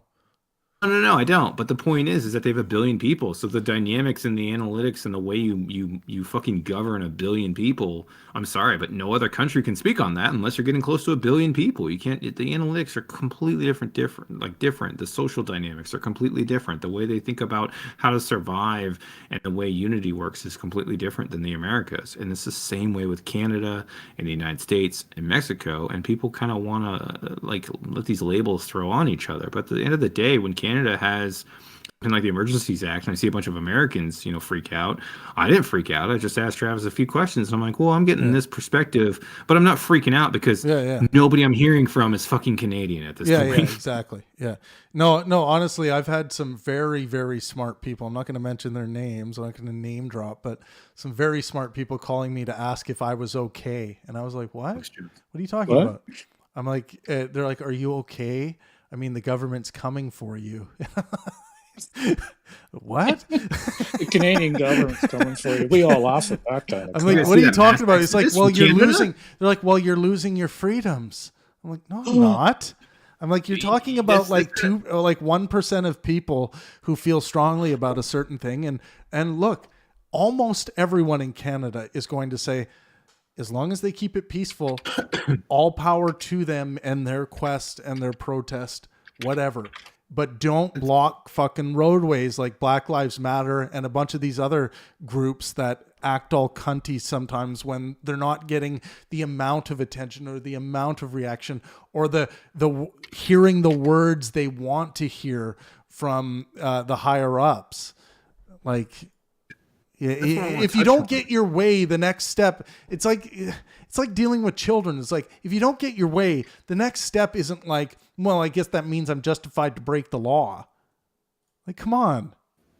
And we didn't see a mass exodus of Canadians like leaving the country. Like that would have been the clearest like God sign. Sod, I'm going to say this live on the air. God Sod has been like, oh, I got to go back to the United States because Canada's been. It's like, I think I tweeted at him. I was like, put your fucking money where your mouth is, shit, or get off the pot, and do it. Of course, he's not going to do it. There's very few people that are going to, in my opinion, leave Canada to go to the US for more freedom. That's where I would say that you would see that. That's where I would say is when you see mass exodus, that's when I would say, okay, now they're fucking up. Now they're doing something wrong. Yeah. If people put their money where their mouth is, sure. My point is that in the meantime, people are calling you and you're like, oh no, are you okay, Travis? It's like, I think Canadians have a mind of their own and they would have taken the capacity of figuring this shit out and then realized like, yeah, you're not trapped, all right? This isn't North Korea. You're not like in some sort of like fucking 1984 situation up there. You're talking to people on Discord about it and you're realizing there's a different landscape out there. And I think people that talk like that insult Canadians. I think you need to understand that the people in Canada rights are always being respected. And I personally really want to make sure that, Travis, you shouldn't laugh at me. You're really hurting my feelings right now. Debating if you're being sarcastic or if you actually said it. Andy's trying to Hey, Travis, were you aware during all this confusion of the trucker protest and COVID and this past 4 months, the Canadian government banned one of the most popular rifles for hunters to use? And they're taking that property without compensation. I remember hearing some family members, I'm not going to say who they are, but I remember hearing some family members say, shove it up your ass, Trudeau. Yeah, so the AR-15, the M4, the M16, the AR-10, the M14 full, not just the carbine, VZ-58, Robinson Armament XCR, that one I kind of agree with, ZZ Scorpion Evo 3 carbine and pistol, Beretta CX4 Storm carbine, and everything, like SIG's entire inventory. I'm so retarded when it comes to gun knowledge. My point is the Canadian government is seizing property without compensation. I grew up. Wait, yeah. So I they're grew up literally shooting taking a their 410 shotgun for grouse, and like a 270 like rifle for deer. Yeah. So but I don't know. The all Canadian government is right now in the process of seizing guns without compensation. They've never done that before. Okay. Yeah, you shouldn't be allowed to take guns like that already. And- No, it's already and- law. You have until X date to hand in your guns, or you will be systematically arrested one by one. That is what they're. That's Travis, what they this is say. what I was talking about earlier when I said Canada was fascist. No, that's like not I have. chill. Look, You can't I just want go to around look. taking people's guns. You guys, I'm not going to just adopt the American attitude that seizing guns on the surface is necessarily bad. I'd like to hear the arguments. You're stealing guns. I would like to hear the argument. Wait. I'd like to hear Did the you just make an arguments. argument for theft of property? I would like to. Well, no, seizing. Am I making an argument? That's theft of no, property. I asked. Hang on. I asked to hear the arguments. I'm not going to adopt a fundamental basis that seizing firearms necessarily is bad. Not I think necessarily. the principle of stealing shit is wrong. Because that's what they're doing. What about Yeah, he's stealing? gonna steal the What about- nuke that I made with my bare hands. It's my nuke. Well, it's a little different when you have something that's No, legal it's and now not. they're declaring it It's unlegal. not. No It's not. grandfathering and no. It's not. compensation. It's not. They can do that if they want to. We don't have the Second shouldn't Amendment. be able so- to. And you know something? Those aren't really hunting but- rifles. Those rifles were designed to kill people. Do you know that? Did you name Well, any of them that's no- a bolt action? Which one's a there's bolt 90 action? Which one's a There's bolt action? 90. There's 90,000 of them in Canada. Yeah, but which They're one's a pretty bolt common. action? Which is a bolt action? Why do you think we only need a bolt action? Of you. Because that's all you need to hunt with. There's a gun. There's a gun completely on disagree YouTube. with you. There's a gun on Well, then YouTube. you're wrong. It's Do like that, you're Trav. going to hunt 20 deer What- at once or Why something. do right? you get 'Cause you to got decide intended you can what mad. kind miss. of gun This is we a need? this is a Well, prop. that's a nice little pistol. I'm I just like saying that. this. I'm just saying this for YouTube. This is a prop. This is my pirate gun. It's very nice. Arr, It used to be able to cock and shoot. Way too but fancy. arr. That black powder. Yeah, Yeah, very corrosive. I got this in Paris. Have you ever messed around with Pretty black cool. powder That's rifles? dope. So which one of those rifles are? That why do doesn't you matter. need I why, completely disagree with you. Vehemently disagree with you. Why do I you have need a absolutely missed with a semi-automatic? rifle, and the why time do it you- would take me to. why do you need a semi-automatic to? Because to I have hunt with? absolutely been aiming at a deer, fired, did not have time to reload with a bolt action, and a Well, semi-auto then you allows should me to take that practice. second You shot. should practice more. That is not an argument. Your And- lack and- of and if you- understanding and if of you- why he needs If you it, had his own a lack of better understanding. rifle, you wouldn't miss. Irrelevant. Why They're doesn't designed Ball? to kill people. I have a question. Why doesn't Ball Diablo just join us? Because I know he's in the Discord. And you know what? I've had plenty of semi-automatics, 223, specifically for the purpose of killing gophers. You can empty a 20-round clip, each one into a gopher within 10 seconds of each other. No need for a bolt action whatsoever. Why are you that's killing an cute that's gophers? Hang on, that you can't have a 20 Are you eating mag them? clip in Canada for a You can rifle. when it's a 22. At least in Alberta. But you just said 223. Yeah. It's not a 22. But isn't the most dangerous creature the human? I think it's the moose Yeah, first of all, and squirrel. The mosquito Like that- is Moose and obviously the squirrel. most dangerous creature. Moose and Yeah, squirrel. I would agree with Travis. I'm pretty sure the mosquito has the highest death count. Yeah. Don't fuck Yeah, with well, a Wait, swarm but of that's the mosquitoes. way to know. Hold As up, an hold up. individual, Does the- though, as an individual, mosquitoes got fuck all. Yeah. Yeah. They gotta be in mass. That's why they created the CDC, by the way, because malaria used to be in North America. Malaria is, yeah. It used to be, right? Southern U.S. used to have malaria. And then they Trying to created think. the CDC and they killed all the mosquitoes. What animal actually probably has the highest kill count against people? people. Hippos, I'm pretty sure. Well, no, mosquitoes, of course. It is actually mosquitoes. Yeah. Mosquitoes. No, like Yeah. by itself, not using by like itself, it's infection hippos. or. I'm pretty sure it's hippos. Humans. No, hippos are just in Africa the most dangerous. No. but, I'm saying Because we I'm kill saying each other like pretty besides often. humans. Besides humans.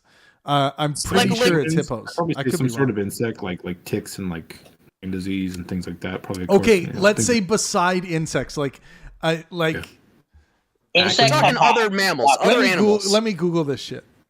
I know you have to Google that. What mammal kills Probably like a snake, a poisonous humans snake. White the men. most? White males. Oh my god. I just looked this up and it said I looked up what animal kills humans the most. This is how broken Google is. Mosquitoes. And I typed mammal. Mosquitoes are mammals. Didn't you know that, Travis? I don't believe this. I don't believe snakes have more kills on humans than dogs. It's Honestly, hippopotamus. I was right. I think that 500 I think people a year in dolphins- Africa are killed when it comes to mammals. Dogs kill Dolphins probably 25,000 kill the people most and they yearly, cover it up. according to this. Here's the thing. I think dolphins probably kill the most people, but they make it look like an accident. Because Dogs in they're Asia. smart enough to do that.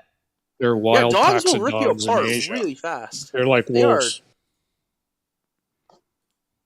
I think the wolf would have had the highest kill rate for a really long time until we got good and wiped them all out. It's telling me hippos. Dogs are number 9. Lions are even above dogs. I'm being told here. Polar bears are 7. Hippopotamus 6. What's going on here?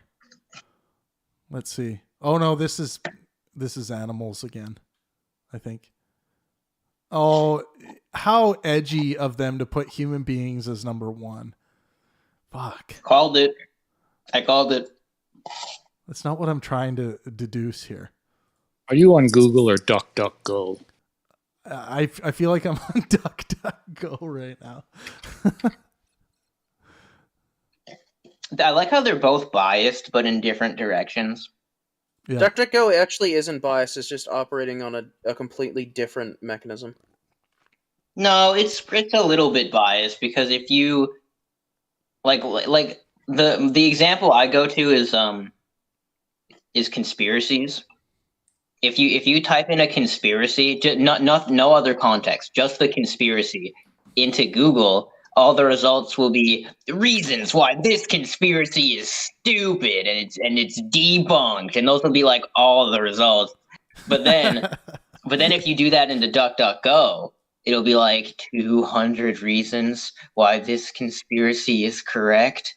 And if you don't believe it, you're a sheep. Yeah, it's like I said, it's the mechanism. It's how you're typing it in. Andy likes DuckDuckGo. It's how you're typing it in, Andy. DuckDuckGo operates off of keywords. Every time I use DuckDuckGo, I feel like a slut.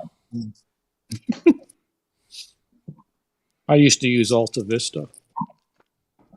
You got to use Ask Jeeves. Jeeves is another one. Yahoo. Or Bing. Everybody. It's racist that people don't use Bing. Oh, what? Just because it's a Chinese search engine, you can't use it? I found the deadliest individual animal. The Champawat tiger was thought to have eaten around 440 people over a span of a decade in colonial India before a hunter killed it. I think they hunted in Bali. They purposely got rid of all the tigers. They hunted them to extinction because I think they thought they were super dangerous. They were really superstitious about them. But all you got to do is wear a mask at the back of your head, and they won't jump you. I've heard about that. Yeah, as long as they think somebody's looking at them, they're not going to try and go for it.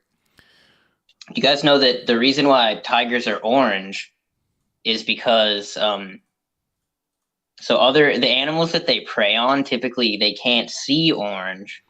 So when they look at a tiger, they think it's green. Andy, because that's how the amount of energy you're bringing to this right now, it's because we're in relax mode.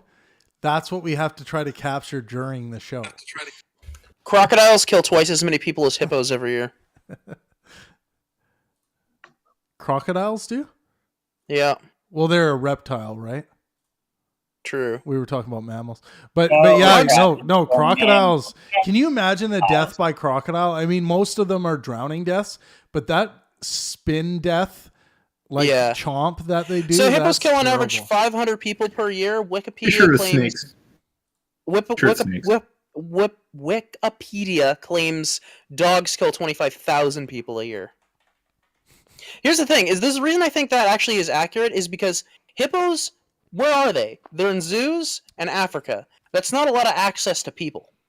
There's some down at the club. So what is it per once in a capita? while. I think we got to look at the kills. I per voted capita. snakes. Yeah, concept's right. We got to look at per capita here. I'm gonna go with snakes. I'm not gonna go with mammals. I'm just gonna go with like creatures on their own individual. Like mosquitoes, yeah, it's like a mosquito swarm will kill you, but even one mosquito will kill you, given the right. But I think just overall, just straight up killing people, snakes. I think they get them and they poison you, and you're done. That's it. Fuck snakes. Fuck them. Snakes have an average of 60,000 fatalities per year. Fuck. I say just not fucking snakes. That sounds dangerous. This is why Canada is so amazing. The only real places you can get bit is southern Saskatchewan and Alberta. There's just no bad snakes up here. Dude, this is why Canada is the best place in the fucking world. Almost zero snakes. But almost like honestly, Canada, being in Canada is what's deadly. And we already got that problem solved. We got heating, we got houses, and we got food. Like, that's what killed everyone in Canada. Well, There's no dangerous shit here. In the Okanagan, there's rattler snakes you have to watch out for. How many people get stomped to death by a moose every year? That too, or slapped by a beaver. Actually, you know what? I bet. I don't know how many people lose their teeth. If we look at history, I bet you the first large domesticated animal has the most kills on humans. Cows. Okay, 200 fatalities a year. No, camels. It's got to be camels. Moose kill 200 people a year? No. There are 200 fatalities a year and over 10,000 injuries a year by deer accidents. Okay, that's this is car. Yeah, this is car. Yeah. Can you imagine if deer stomped 200 people a year to death? Like, that's serious. I think there's at least 1 or 2 stompings to death. At least a year. Do you remember that video of that guy who was getting stomped to death and he kept telling his wife to keep filming? Did you see that? That's hilarious. That was incredible. Like he was literally being like hooved in the face by this like buck, and he's like telling his wife, "Don't you stop filming." He's in the moment. Yeah, exactly. He's really enjoying it. There's at least there's got to be at least 1 or 2 dumbass hunters that puts female deer piss on himself, thinking it'll bring in a buck, and then he just gets stomped the fuck out. It's gotta happen at least once. That or twice. buck is all horny, and then it gets to the scene and sees this male human there, and it's just like, fuck him. Well, like, I mean, people don't realize this, but like, we're really fragile. It smokes you once those antlers, you got a few holes in you. Like, you're in trouble. Oh yeah. You know what I found really interesting? I didn't know that. I think what is it? Elk, they lose their antlers. Yeah. Every year. And there's people that hunt for them to sell them. Yep. That's dude, awesome. I've been mushroom picking and found like serious 6-point drop off of elk antlers. Did you keep them? Yep. Oh hell yeah. Yep. Yeah, those things will fuck you up though. That's for sure. Dude, we used to walk home from the bus stop where the bus would drop us off after school. And we would walk through this trail up to my parents' place. And one time we came across this whole herd of elk that was just standing in our way, and they wouldn't fucking move. And the big male bull was right out in the front, was just like stomping its hooves, just like planting itself, and was not moving. And this thing was fucking huge. Like, and we just waited. I actually think we started throwing rocks, and then they eventually moved. But yeah.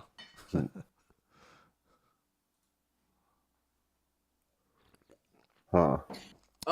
Just to get an idea of like how incredibly strong deer antlers are. My brother-in-law has a picture of a deer that they found, and it had the skull of another deer stuck in its antlers. Oh, jeez. Yeah, So I think I've heard of a case like that where two deer, like they'd get their antlers stuck together and they'd both just fucking die because they couldn't get unstuck from each other. Well, apparently if there's wolves in the area, the wolves will kill one of them and leave the other one alone because it's not worth getting injured fighting the still healthy deer, and they'll free it. It happens. It happens enough that he got a fucking picture of it. That's fucking weird. It's like a deer. It's alive and it has just the skull. Oh yeah, I know exactly what you're talking about now. Yeah, I did see that. But the whole reason the other deer not only died but got stuck on the other deer was the deer who survives antler actually got embedded in the skull. So those antlers are strong enough to actually punch through the skull of another deer. Oh yeah, That hits you in the chest. Your ribs are a joke compared to the skull of a deer. That's easy, like 5 broken ribs. Break your whole fucking. Break your whole life. Yeah, just split you in two. Split your life. This is actually the one thing I really don't like about how they've changed Google. You can't look for what you want. Fuck Google. You can only look for what Google thinks you want. Yeah. But you know what's crazy? What Google thinks you want is more accurate. But it's not when you want something specific. Well, I think that's just our resistance to technology. I think Google literally knows better about what we want. I'll ask it a very specific question. What is the most deadly animal to humans throughout all of history? And it responds with the 10 most deadliest animals in modern times. Sadly, Google keeps me away from pirating content because it'll be like, we've received many complaints. You know why? We didn't have Google back in history. So what do you expect? Snark, how's it going, man? I'm chilling, man. I'm chilling. I'm good. Hey. Google wasn't there. It can't give me facts. Yeah. Damn you, Google. Yeah, was Google there to see the moon landing? No, it wasn't. That's what I thought. Was Google there to see all the hairs up on Jesus's head? No, it wasn't. But maybe Yahoo was there. It sounds like. I got a feeling cows or horses take the cake for the most humans killed. Because I worked in the racehorse industry, and I know 5 or 6 people who've been almost killed by horses. I want to Dinosaurs killed more people. No. I want to put a bet on camels because we were domesticating camels in the Middle East long before we. Dude, camels are huge. Yeah, that's a good bet too. Camels are way bigger than you think they are if you've never seen a real camel. I've never seen one. But the thing is, huge. Camels are they're not more predictable, but they're calmer. Horses. Horses are assholes. Spastics. They're not assholes. They're spastics. They're fucking spastic, but they're kind of assholes in my opinion. I've worked a lot with horses, and 9 times out of 10, I can figure out. You shouldn't be using it to describe a horse or a person. Mr. Trudeau, take a break. I understand the country's in crisis. Travis, I have not verbally confirmed for you that I accept the designation Mr. Okay, I'm sorry. So for you to assume that I do, Justin, who which may or may but not that's be beside the Mr., point. please just take some time, take a deep breath. Panic, Justin, I'm coming for the horses. The Royal Canadian Mounted Police are going to have to use cars soon. We haven't even wrestled with the damn thing. Jordan, you're a Nazi. Go away. Justin, you're just like a puppet, man. Come on. You have to contemplate. Why are you You're not even getting down to the brass tacks of this thing, man. You sound like Jordan Peterson when That's he exactly was what I doing was his doing. confession. That's what I was doing. The most important part about being a real gangster is that you don't start fights, you finish them.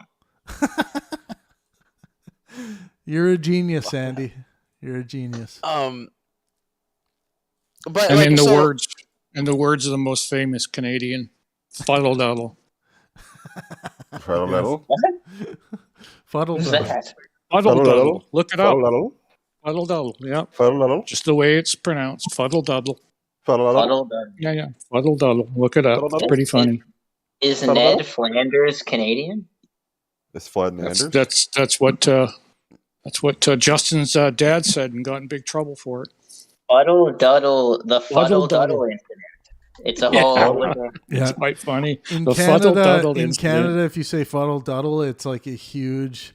Fuddle me duddles. It's a huge deal. Like we're not used to dealing with like riots and massive demonstrations that block roadways. Oh, that we're fuddle duddle. normally dealing with like wildlife versus human being interaction and the odd murders here and there in Toronto. Yeah, a landslide. A gang Yeah, shooting, a runaway landslide, truck. yes. You're A basically gang shooting Canadian in redneck. Surrey. A couple of trains crashing into each couple other. of trains stuff crashing. like that. Yeah. Right away, this first sentence on Wikipedia has like the American conservative in me just pissed off. Like the Fuddle Duddle incident in Canadian political history occurred in February 16th, 1971, when Fuddle. Prime Minister of Canada, Pierre Trudeau, was said to have spoken, or at least mouthed, unparliamentary language. Unparliamentary language? Is that what it says? Causing a minor scandal. Unparliamentary language. We need to invade. We have to invade this country and stop this kind of stuff from happening again. We have a whale. We have a whale. Yeah. Did you hear that, Travis? That's why they phoned you. They're worried about us when this shit happens. Duddle, in an ambiguous answer to questions about what he may or may not have said in Parliament. What the hell is? So it's not even a pre-existing Pierre Trudeau. What is that? Fucking Justin Trudeau's father, who was also Prime Minister. What the hell? Yeah, Pierre Elliott Trudeau. Did you not know that? I would say that we don't do that shit in America. Don't know. What do you mean? George W. Bush Americans don't know fuck about shit when it comes to Canadian history. Zero. George Bush was the son of a president, and he became president. What's the deal? What are you talking about? Travis, hold on a second. Why the hell should we know what goes on in your cartoon made-up pretend country? Because we're your hat, and as we all know, Americans wear their culture on their hat. There you go. No. Yeah. You're a hat that I want to remove. The United States of America wants to really replace wants it with to a be MAGA Canada. hat. We need to be honest about this. Pierre Elliott Trudeau, also referred to by his initials, PET, pet. That's kinky. You're the worst human going. I think he's actually the best human. That was the best thing I'd heard in a long time. I love it. He looks like he knows how to. No, he's probably being flaccid all the time. I really want to get out the crazy horse story. We were bringing in these horses from out in the field. Oh, are we talking about Sarah Jessica Parker? No. So we're bringing in these friggin' racehorses, standardbreds. They're the skinniest motherfuckers you've ever met. And we cannot get them to come in the barn. They walk up 2 feet to the door, and then they panic, and they flee, and they will not go in the barn. They go in the barn every day with no problem. Today, it's not happening. And my uncle's like, I just don't get it. We've been at this for 2 hours. They won't go in the barn. Something's wrong. And I just see this ladder with a yellow step at the top. I just pick up that ladder, move it to the other side of the barn, put it down where it normally is, and within 4 seconds, without us even guiding them, they will all walk in the barn. Yeah, just change the environment. But yeah, they probably saw something else. My bird used to freak out every time we bring out the vacuum cleaner because it's got a long hose and I thought it was a snake. You see, just panic. Oh my God, a snake's going to eat me. That's funny. Horses, they're not like they can be assholes. I've seen them. What kind of horses were they? Thoroughbreds? Standardbreds. The horse was invented around the 1980s, roughly. I It was see a the- fraud Ladies and between the gentlemen, dog we and got to the hear cow. from I love Loki. my 440 Magnum. I see this absolutely great video of this horse. It clearly wanted this guy's sandwich. So it walks over, steals his hat, runs out of the middle of the field, drops the hat, and while the guy goes and gets his hat, it runs back and eats his fucking sandwich. That's fucking amazing. That's amazing. hilarious. That Have you dude seen the deserves monkeys? to There's lose some his monkeys sandwich. in India that'll steal your sunglasses and ransom them for food. Yeah, that's They'll crazy. come over and steal shit from you, and they'll just wait for you to give them some food so you can get it back. Hopefully, they won't break it by the time you get it back. Yeah, That's I think hilarious. in China too, there's been monkeys that I don't know if they'll steal change, but like they'll find it on the ground and they've learned that you can use it to get food out of vending machines. That's pretty cool. That's amazing. Yeah, I believe it. Did you guys see the crazy monkey raids that were happening in India after the COVID lockdowns because nobody was feeding them? No. Oh, they were getting ticked off, eh? They don't There want was to be like- locked down either. There was like 50 or 60 monkeys like running down the streets and just like raiding fruit carts and stuff. Wait a minute. I feel like this might be getting into territory that might get us into trouble. Lexicon, you might be using coded language, but I No, don't. I feel like you people are dare, going to Andy. pick up on. It's all you right now. Don't you dare. Okay, give me 1 minute. I'll find the actual species name of the monkey so we can Please eliminate do. the Once- racists from the party.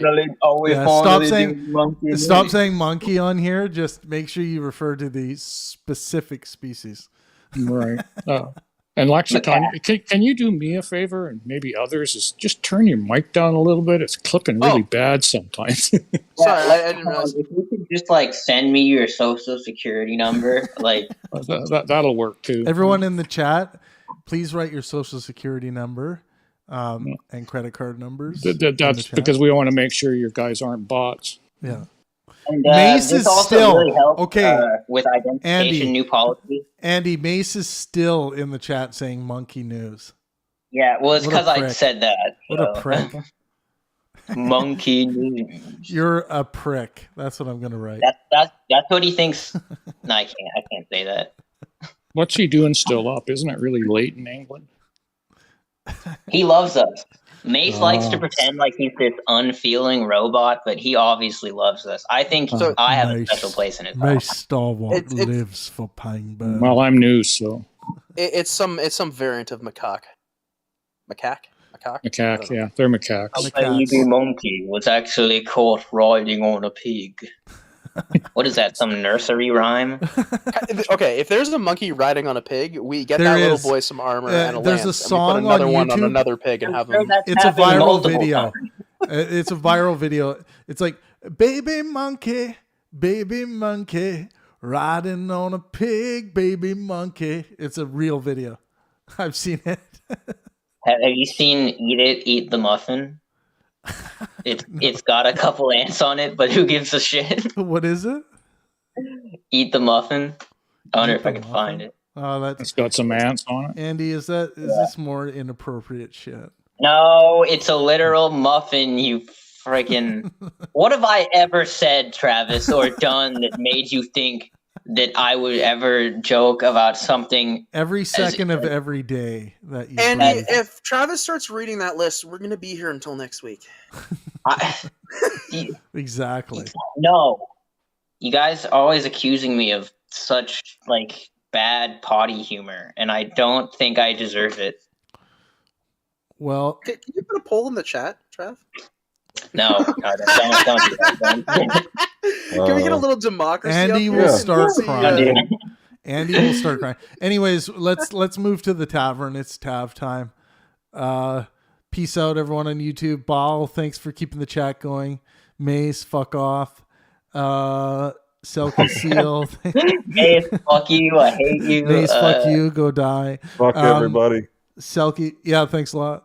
Selkie Seal, thanks for your chat. Remember to send us an email and you'll get your book sent to you. But yeah, this has been the Pangburn I Show, can feel the episode people 11. tweet us, let me know. We went And a late. We went lovely late evening, into post show here, if you so will. yeah. Let art and science inspire. beep boop beep ba doop boop 1001. 0